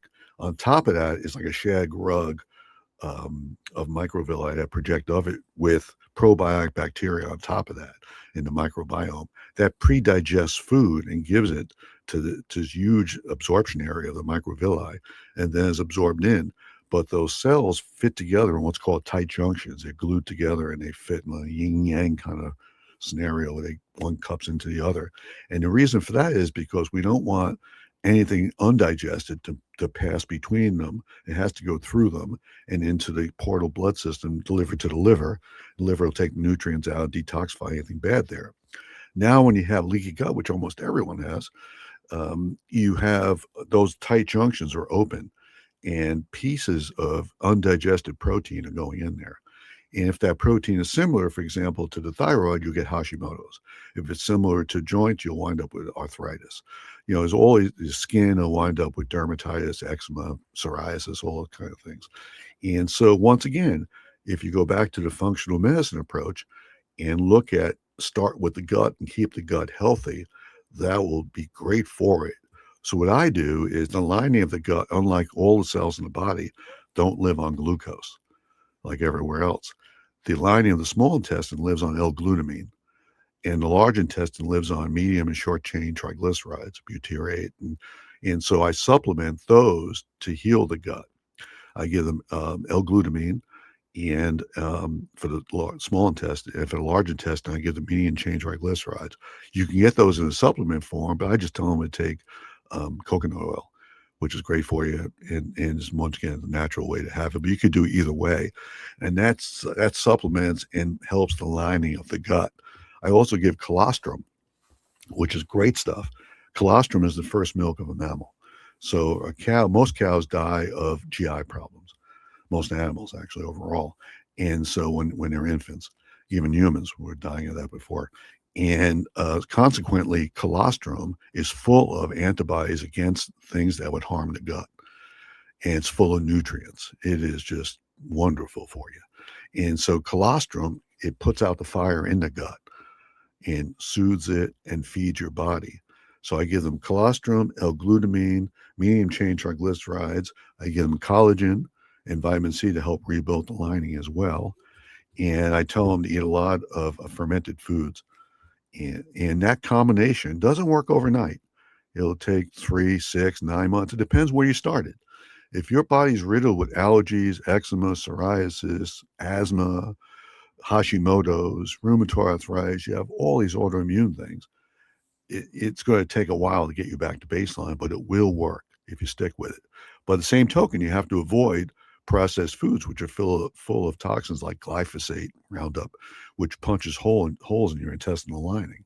So you have to avoid that stuff as well. It's a multifaceted approach. It's difficult, but it works. And I have patients, a ton of patients, who no longer have allergies, eczema, psoriasis, asthma, Hashimoto's. It's all almost undetectable or undetectable. And clinically, they feel great. Their energy levels develop, everything. More neurotransmitters for your brain are made in your gut than your brain. The gut-brain axis is huge. And it's very important to feed that to keep a healthy mental status. And people don't make the connection. That's why wheat and wheat products are so harmful a lot of times, because of the gluten. The gluten poisons that gut-brain axis and causes inflammation in the brain and depression and all kinds of problems. There's a lot of mental health issues associated with gluten. Most people think they're gluten allergic. Most are just gluten sensitive. But some people are certainly gluten allergic. Some people have celiac disease. That's when the intestinal lining is actually damaged by it. But all this stuff can be corrected. We don't have to hit it with heavy steroids. We don't have to hit it with endless pharmaceuticals, which puts you on a bandwagon of lifelong use. And quite frankly, they don't work very well. There'll be flare-ups and it's never, people don't do well with it. And why would they? You're throwing another synthetic chemical in there, hoping to suppress a natural reaction that your body's doing from the attack that it's under. Well, my approach is remove the attacker. Don't just put up defenses. Put up defenses. Stop that constant attack. And that, but once again, having people change their lifestyle is very difficult. And people are lazy. They want one pill, one fix, easy fix, and there is no easy fix to it. It took a while to poison yourself for your body to finally get to that state where it's just endlessly reacting to this stuff. There's a line of thinking that it's not a gluten problem so much as a glyphosate problem.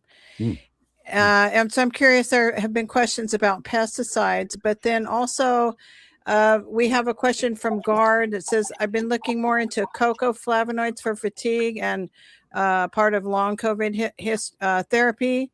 I wanted to know more about the dark chocolate that you wrote an article about dark chocolate last night. So Guard would love to know more about the flavonoids or the flavanols. Yeah. And what do you think about pesticides? Well, I'm not a fan. I don't think any of us are. No, yeah. Herbicides, pesticides. Yeah. Certainly pesticides, herbicides, fungicides are all poisons. And what do they do? The same thing as killing microbiome, killing bacteria in the soil is wiping out your microbiome. You're poisoning yourself all day with this stuff, and your body's trying to fight it off. But yeah, you want is cocoa is great. Not cocoa, cacao is great for you. It's different than cocoa. It's processed, but cacao is nice and natural. It's not sweet. It's actually a little bit bitter. But what it does is interesting, and very few things does this. It causes a flood of stem cells, immature stem cells released into your blood. What stem cells are, there's these like primordial cells that they go out and they look around for damaged areas of your body, and they regenerate the cells from those areas. It's great stuff, and your body produces them naturally, limited amounts, but supposedly if you eat like cacao, it releases it like bees from a hive, and they just swarms in your body. So what does that do? That goes through your body and is addressing the inflammation and the problems everywhere that your body's having. I like to use molecular hydrogen as well. That's great stuff. That's the smallest substance known to man, and that penetrates your whole body. It's great stuff for you. And all the things that are antioxidants are also anti-inflammatories. They always go together. Once you decrease oxidation, you decrease inflammation. That's hand in hand. And so it's great because it penetrates your whole body. I drink it every day. Hydrogen water. Would that be Brown's gas? Is that what that? Yeah. So hydrogen water is great for you. It's simple. You can inhale it with a machine, nebulizer, or the simplest way is I take tablets. And Dr. Mercola has a good one. I throw his tablets in a tablet in a glass of water. I drink that every day. But it energizes you. It goes preferentially through your body and squelches inflammation and antioxidants without affecting good process in your body. So it's wonderful stuff. There's more and more research on it, and overall, it has, as far as we could tell, no downside to it at all. Okay. Ashley, did you have some other questions? People are asking things about, do you know good brands besides Fiji water of good brands of bottled water? And then somebody's asking about to talk about glutathione, but I feel like you've somewhat addressed glutathione, but maybe you'd want to address those two type of things, and then we'll move to Ashley. Yeah, I mean, off the top of my head, there's a few different brands I can't recall. If Aquapana and a few from Italy were good. There's another one with a Z. I forgot the name of it.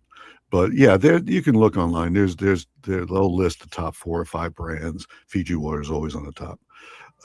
Plus, you want some of it is garbage.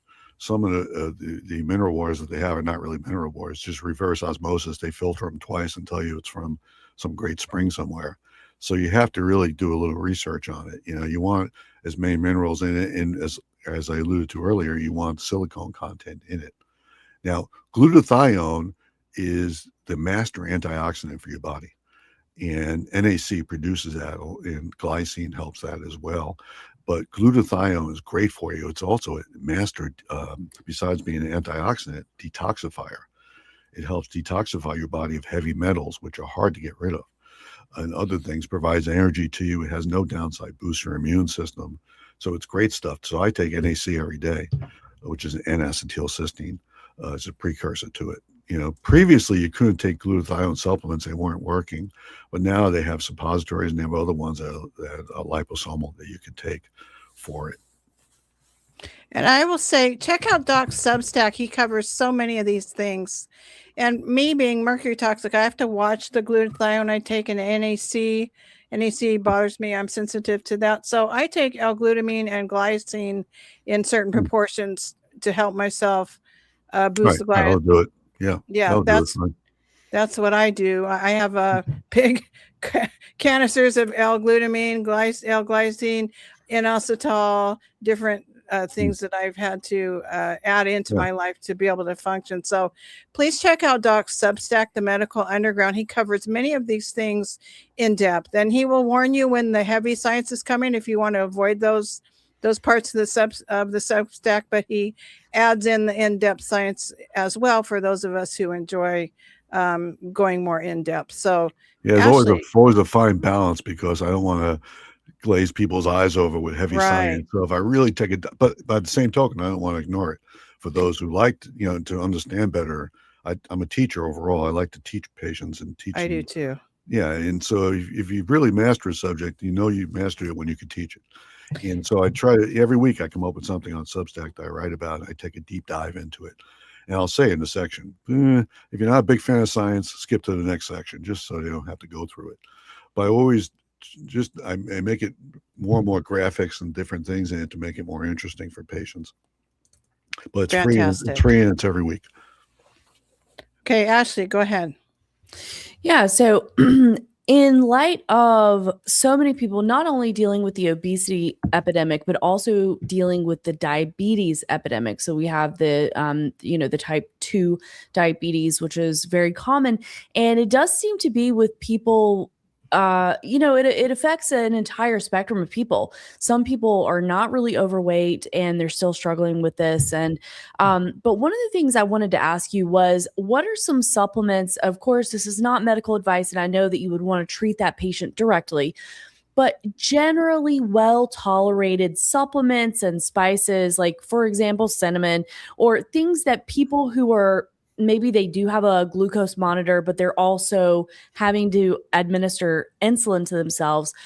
What are some fairly safe supplements that they may pair with their regimen that may help to kind of keep that blood sugar a little bit more regulated? And of course, like other foods and, like cinnamon, spices, things like that, that may help people. Berberine by far is the best thing you would take if you're diabetic. It's as strong as metformin, which metformin is a great drug. I mean, I know we try to do non-pharmaceutical stuff here, but metformin has two interesting side effects. It slows aging and prevents cancer. And we have no idea. And we have no idea why. Sorry to interrupt. I give my husband berberine twice a day. Great stuff. Berberine's better than metformin, but just doesn't have those other two effects. But I prefer patients on berberine as well. Chromium picolinate helps processing insulin and stuff. Zinc helps. Insulin is made from zinc. You need 3 zinc molecules, atoms in every insulin molecule. So there's a lot of things you would add to your diet, but really the key thing is avoiding high fructose corn syrup. That is just poison for diabetics. And it's fascinating, and I don't know why they don't pull it out of the market. Since the 70s, in the 70s, people were not obese. I mean, there was always a fat kid in our class. I grew up in the 60s. We always had 1 or 2 fat kids. It was interesting. I lived in a very poor town in New Jersey. We had no gym equipment at all. We had nothing. And we used to use fat kids for gym equipment. So there's only 3 of them in our class.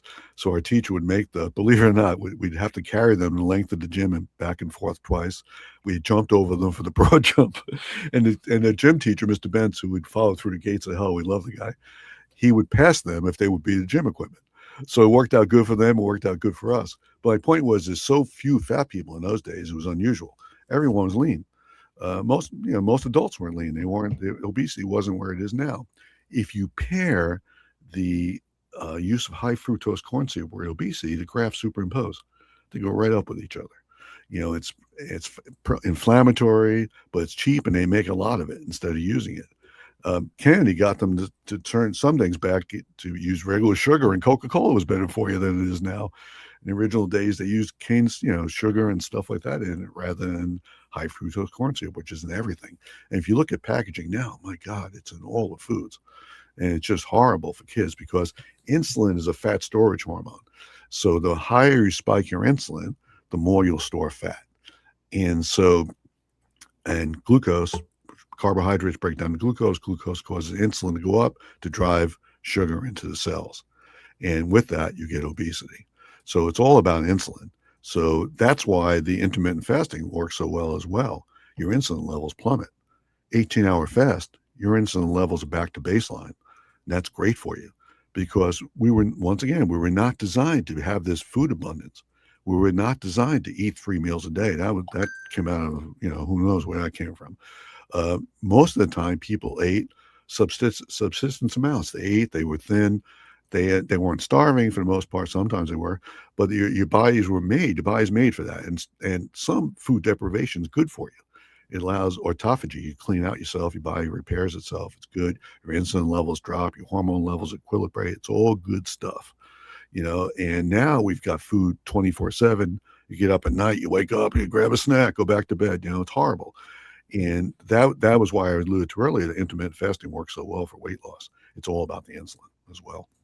Now, and before we move on, just to clarify, if someone was monitoring as a type 2 diabetic, monitoring their blood sugar, and they were on, administering insulin or on an insulin pump, it is still safe for them. I mean, talk to your doctor, of course, but generally safe to take like a berberine or it's not good. It's not something good like that. Okay. Right. Yeah, there's no adverse effects from that. They won't even notice it.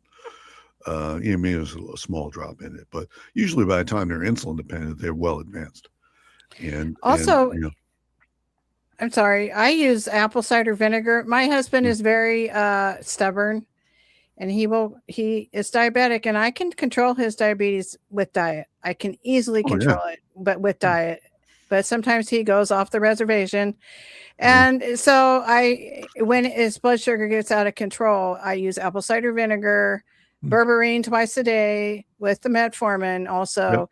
And then also Genema and bitter melon and all good stuff. A good quality cinnamon. But but in an emergency, a little apple cider vinegar and water helps bring down your blood sugar. And it's a measurable amount. And also the berberine is fantastic. And I'm not a doctor. Doc knows way a lot more about this than I do, but those are things that's kind of that's my emergency medical supplies that I have in case we can't get the diabetes medications. Is I keep those things, the berberine, the apple cider vinegar on hand to use in case we can't get the medicine for the diabetes. Yeah. I mean, you've chose all great stuff, Yeah. There's no downside to stuff you do. Apple cider vinegar is interesting. You can also cure kidney stones with that. It works very well. They told me that as well when I was in the hospital. Yeah. Oh yeah. I've used apple cider vinegar for years, and I don't like the taste of it, so I take it with every meal. Well, I shouldn't say every meal. I take it with breakfast and dinner. It's only 2 meals I eat, but I take apple cider vinegar capsules because I don't like the apple cider vinegar taste so much. But all fermented foods. Once again, we're the only culture in the world that has no fermented foods in our national diet.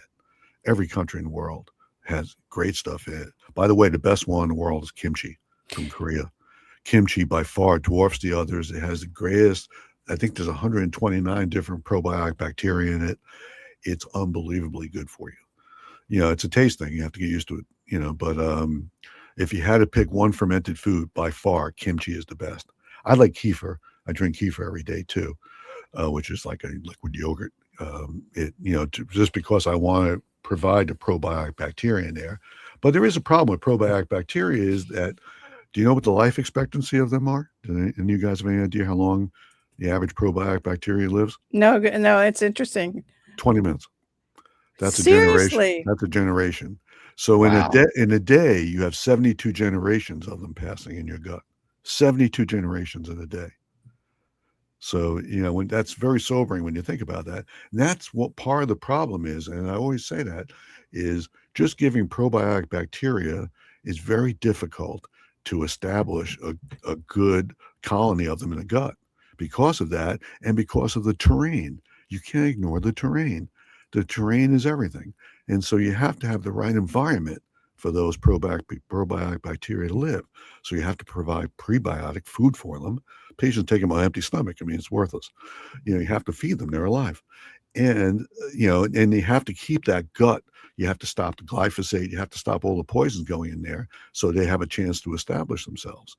So it's the terrain, again, which is important. These things, people like the one pill, one fix thing, but it's, like I said, it's very nuanced. You have to treat holistically, and it's a lot of work, and it involves lifestyle changes. But when you change the terrain, you change everything. Well said. I know a couple of prebiotics. I use our chia seeds and ground flax seeds. What prebiotics do you recommend? Oh, there's bananas. Great. Yogurt is great, but there's a lot of resistant starches. Most fiber is great for you. Soluble fiber, insoluble fiber. The gut loves that, and it feeds them. It's great stuff. Aloe vera juice is great for them. It soothes the gut. It puts out the fire in the gut. There's a lot once you cure your gut, not everything, but mostly a lot of things fall back into line with it. And once again, it's hard to just say blanket statements like that. It depends on the patient. How bad are they when you start? If they're practically a hospice patient, it's not going to do anything. It's got, you have to be realistic about things when you approach them. And that's what I do with patients when I approach them. You wouldn't believe how many patients I get who are 98 years old and their family has them on a strict diet and they're fighting with their mother about it. I told you not to eat that. You're diabetic. You know what I tell them? Eat whatever you want. You're 98. Enjoy yourself. Eat whatever you want. You want cake twice a day, do it. Yes, it's not great medical advice, but it's good practical advice. They're not going to live much longer anyway, and you're making their life miserable. And the other thing I see is polypharmacy. I'll get a patient with 30 drugs. They'll come in and they're taking, I can't believe the list they have, and they feel like shit. They're having side effects just from the medication alone interacting with each other. And I'll sit them down. I've done this 100 times and it works every time. I'll say, look, yes, it'll be a little bit dangerous for a short time because your body's used to all these. I said, but I'm cutting this list down to 10 right off the bat. These are the 10 you need. Then we'll go down, we'll try to cut it down further from there. Invariably, they feel better because it's a chemical where this is iatrogenic. It's caused by the doctor.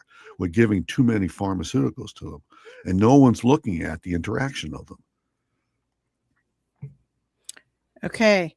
If we have any questions in the private chat, Jason and Ashley, do you want to hit those? And we're almost at 2 hours, so we should probably be wrapping it up fairly soon. Jason, go ahead. If you were going to go on, I was going to concede my time to plug. Can we plug Doc's show his Substack and all that stuff and books, and then I can hand to Ashley to do the shout outs and questions? Absolutely. I don't want to cut anybody off, but I also want to respect Doc's time. Yeah, if we get into the rest of the stuff I had, we'd be here another 2 hours. I was really interested in the testosterone levels, the article you wrote, and you could check that out. And I'll pull up Doc's Substack here. You wrote right there on the testosterone, and we were talking before the show about, and this goes back to the nutrient lacking food and ultra processed food. I was looking into it, and a lot of that has to do with testosterone. And I have a chart here that I could show that shows the fertility rates around the world dropping like crazy. We're below replacement levels here in the U.S., as are many other countries. Almost all the world. There's very few countries that aren't. And then the alpha gal, I actually had some research I did on alpha gal. So maybe next time I'll just hold on to these for next time, because you've been writing on that as well. I think it was a while back you did an article. There it is right here. Yep. Well, if listeners want to find my Substack, it's easy. You either go to Substack and type in Medical Underground, or type in, with no spaces, medicalunderground.substack.com, and it'll bring you right there. And every week there's articles. And like I said, I don't overwhelm you with terminology. If I do, I explain what it is. But just briefly on the testosterone, what I do for testosterone, and it works very well, is give two nutrients. I give boron and zinc. Boron is great stuff. I mean, boron helps fertility. It helps everything, women too. And it helps arthritis. It's just wonderful. It helps osteoporosis big time. Areas with high boron in the soil, they can't even soar through the bones. But the reason why boron helps testosterone is because testosterone circulates in two forms: bound and free. The bound is bound up to another protein. It's like a reserve that the body can draw upon if it needs it, but it usually doesn't have much access to it. It's pretty much gone, that. And the free is the active part. The protein that binds up the bound testosterone is, same in women, sex hormone binding globulin. That protein binds up male and female hormones. When you give boron, you cause a decrease in sex hormone binding globulin, and hence an increase in free testosterone. And in women with problems with hot flashes and various endocrine things, same thing, it helps. So it's great stuff to have, and it has no downside to it. And I have patients even who are on testosterone replacement, because I do a lot of that, and I'll supplement it with those. And both zinc and boron cause a vast increase in free testosterone. And once again, 200 enzymes need zinc in your body. So the stuff I'm giving has beneficial ancillary kind of cascade effect down the road of all good stuff that your body can use for it. It was interesting. The European Union recently put boron as a toxic chemical It's been that way for quite some time. I Yeah. used the three meal team borax. I ordered a 3-box pack from Amazon maybe 10 years ago when I first realized about boron. And my friend in the UK, I said, you need to get some boron, order some borax. He couldn't order it. He couldn't get it. And this was 10 years ago. Can't get melatonin there either. Yeah, they had some faulty study that they used on mice showing that giving what would be probably 1,000 times more boron than you could ever take as a human caused some drop in fertility in male mice. And so they of course extrapolated to this as boron bad and banned it, which was stupid and short-sighted. Really, there's no studies, backing up what they say. Boron's great for you, and you're absolutely right. 20 mule team borax is, it was interesting that area in Death Valley and an area in Turkey are the two areas in the world where most of the boron's mined. But 20 mule team borax, I believe, is 99% pure boron. Yeah. Great stuff. It's cheap. It's great. It's good. Yeah. I have patients with osteoporosis. I put them on an osteopenia, which is the stage before osteoporosis, where your bones are starting to thin. I put them on boron and K2, D3, and calcium. I did a whole article on K2 as well. K2 is phenomenal. K2 is different than vitamin K, which is clotting. K2 involves calcium. It tells the body where to move calcium. Not only so, for years we were treating women with osteoporosis with high doses of calcium, and it wasn't going to their bones; it was going to their arteries. They were getting hardening the arteries, and their bones weren't getting better until we realized about K2. K2 actually moves it from your arteries to your bones and teeth. So it makes your teeth stronger, your bones stronger, and clears out your arteries. What pharmaceutical can do that? That's wild. You show me one pharmaceutical that could do that, it would be a blockbuster. But they won't look at them. And those are the great things you could have. I've cured many women with that. A couple of years on boron and K2, and they go from osteopenia back to normal. How much boron do you give? I put a few 6 milligrams granules in my water after I filter my water. I put some boron in it in the jug. Yeah. How do you use your boron? I use tablets, usually 6 milligrams. Okay. Elemental usually comes in 3 milligram tablets. I told them take 2 a day with food. You could use borax for sure. In Doomsday Book of Medicine, I tell you the formula for it. How to use it. I don't recall off the top of my head what the mix is, but it's in there. And so it's it's great stuff for you. Once again, it has no downside to it. Great. There's a question in chat that just popped up. I know I wanted to move along, but does Doc know anything about the Mars Men's Natural Testosterone Supplements? It seems gimmicky. No, I don't know anything about it. Okay. Yeah. Okay. Any more questions in the chat, Ashley, or any? Let me. Can I finish plugging Doc real quick? Oh, sure. Go ahead. Yeah. I insist. We got kind of distracted. Yeah. So, there's your Substack right there. Lots of great articles in there. Again, they are easy to read, folks. You don't have to be a freaking doctor to understand what's going on. And then the books, Infected, Secrets from the Medical Underground. You can find that on Amazon. That's how to treat every infection from head to toe without pharmaceuticals, including COVID and everything else. And then you've got the Bible of Alternative Medicine. And I think you said before this one and the next one, this Doomsday Book. They're pretty much identical. Don't buy both. Yeah. One or the other. That's, my publisher wanted a less hateful version of the Doomsday Book. So I made this. And I did find out just today that you actually have, I never looked, but you have a Twitter or X account. Do you actually actively use that or no? No. Okay. My friend Gary runs that for me, and he tells me if there's anything on there. Okay. I don't go to. I'm faceless. I don't go to YouTube. I don't go to anything. I mean, not YouTube, Facebook. I don't go to anything like that. All right. And before I jump off here, you can go to the knightsofthestorm.com and go to the read section, and you will find Doc's books. You're at the bottom because you were one of the first listed. So sometimes when I add stuff, it goes to the top. Sometimes it goes to the bottom. But all right, well, move it up. Yeah. But these will take you to those links that where you can buy this on Amazon, and also a link to the Substack. People were asking in the chat, what's the link to the Substack? It's all here.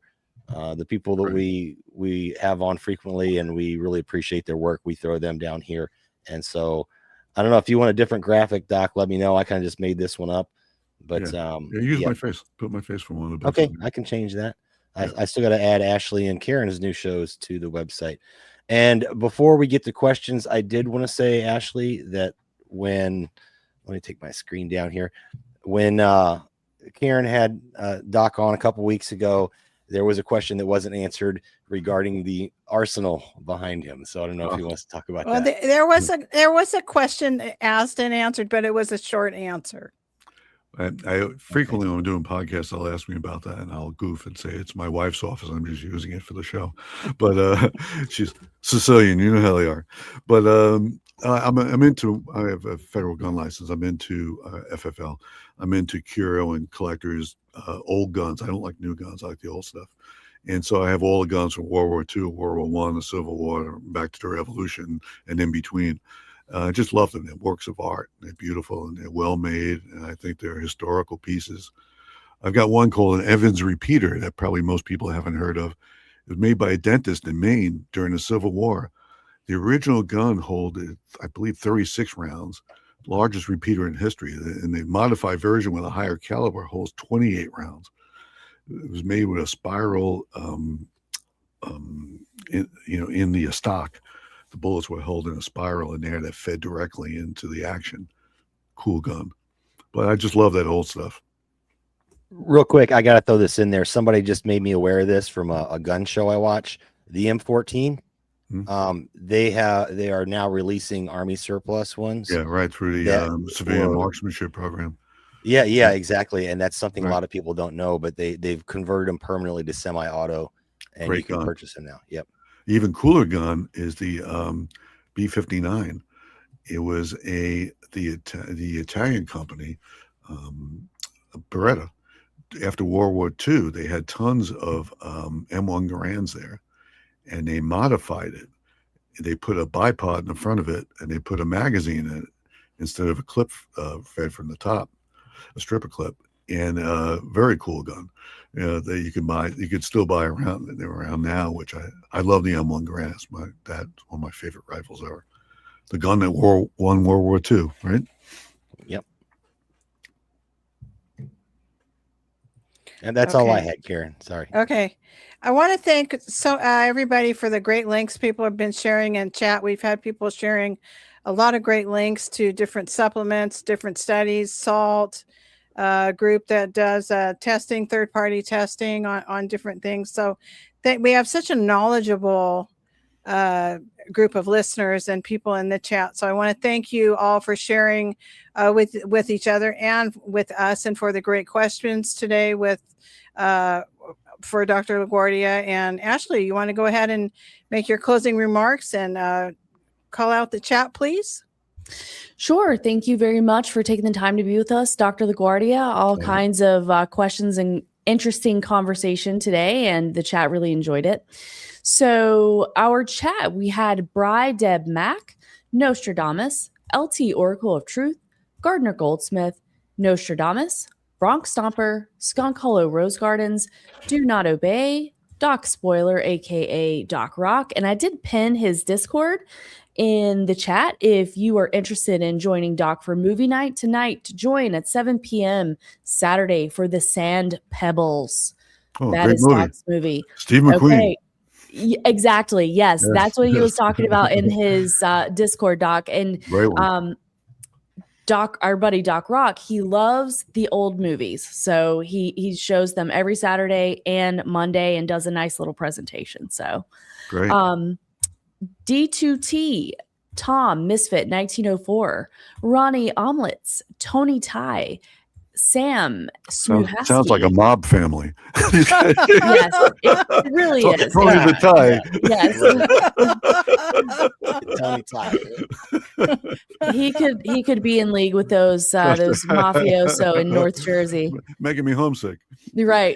Will Tabox, Wally Walrus, Spirit of the Age, Nature Boy Dave from the Third Rail, Denver Attaway, Dakota Feather, Robane or Robin Lee, or AKA Robin Lee, The Algorithm, Anna, Terra Preta Wild.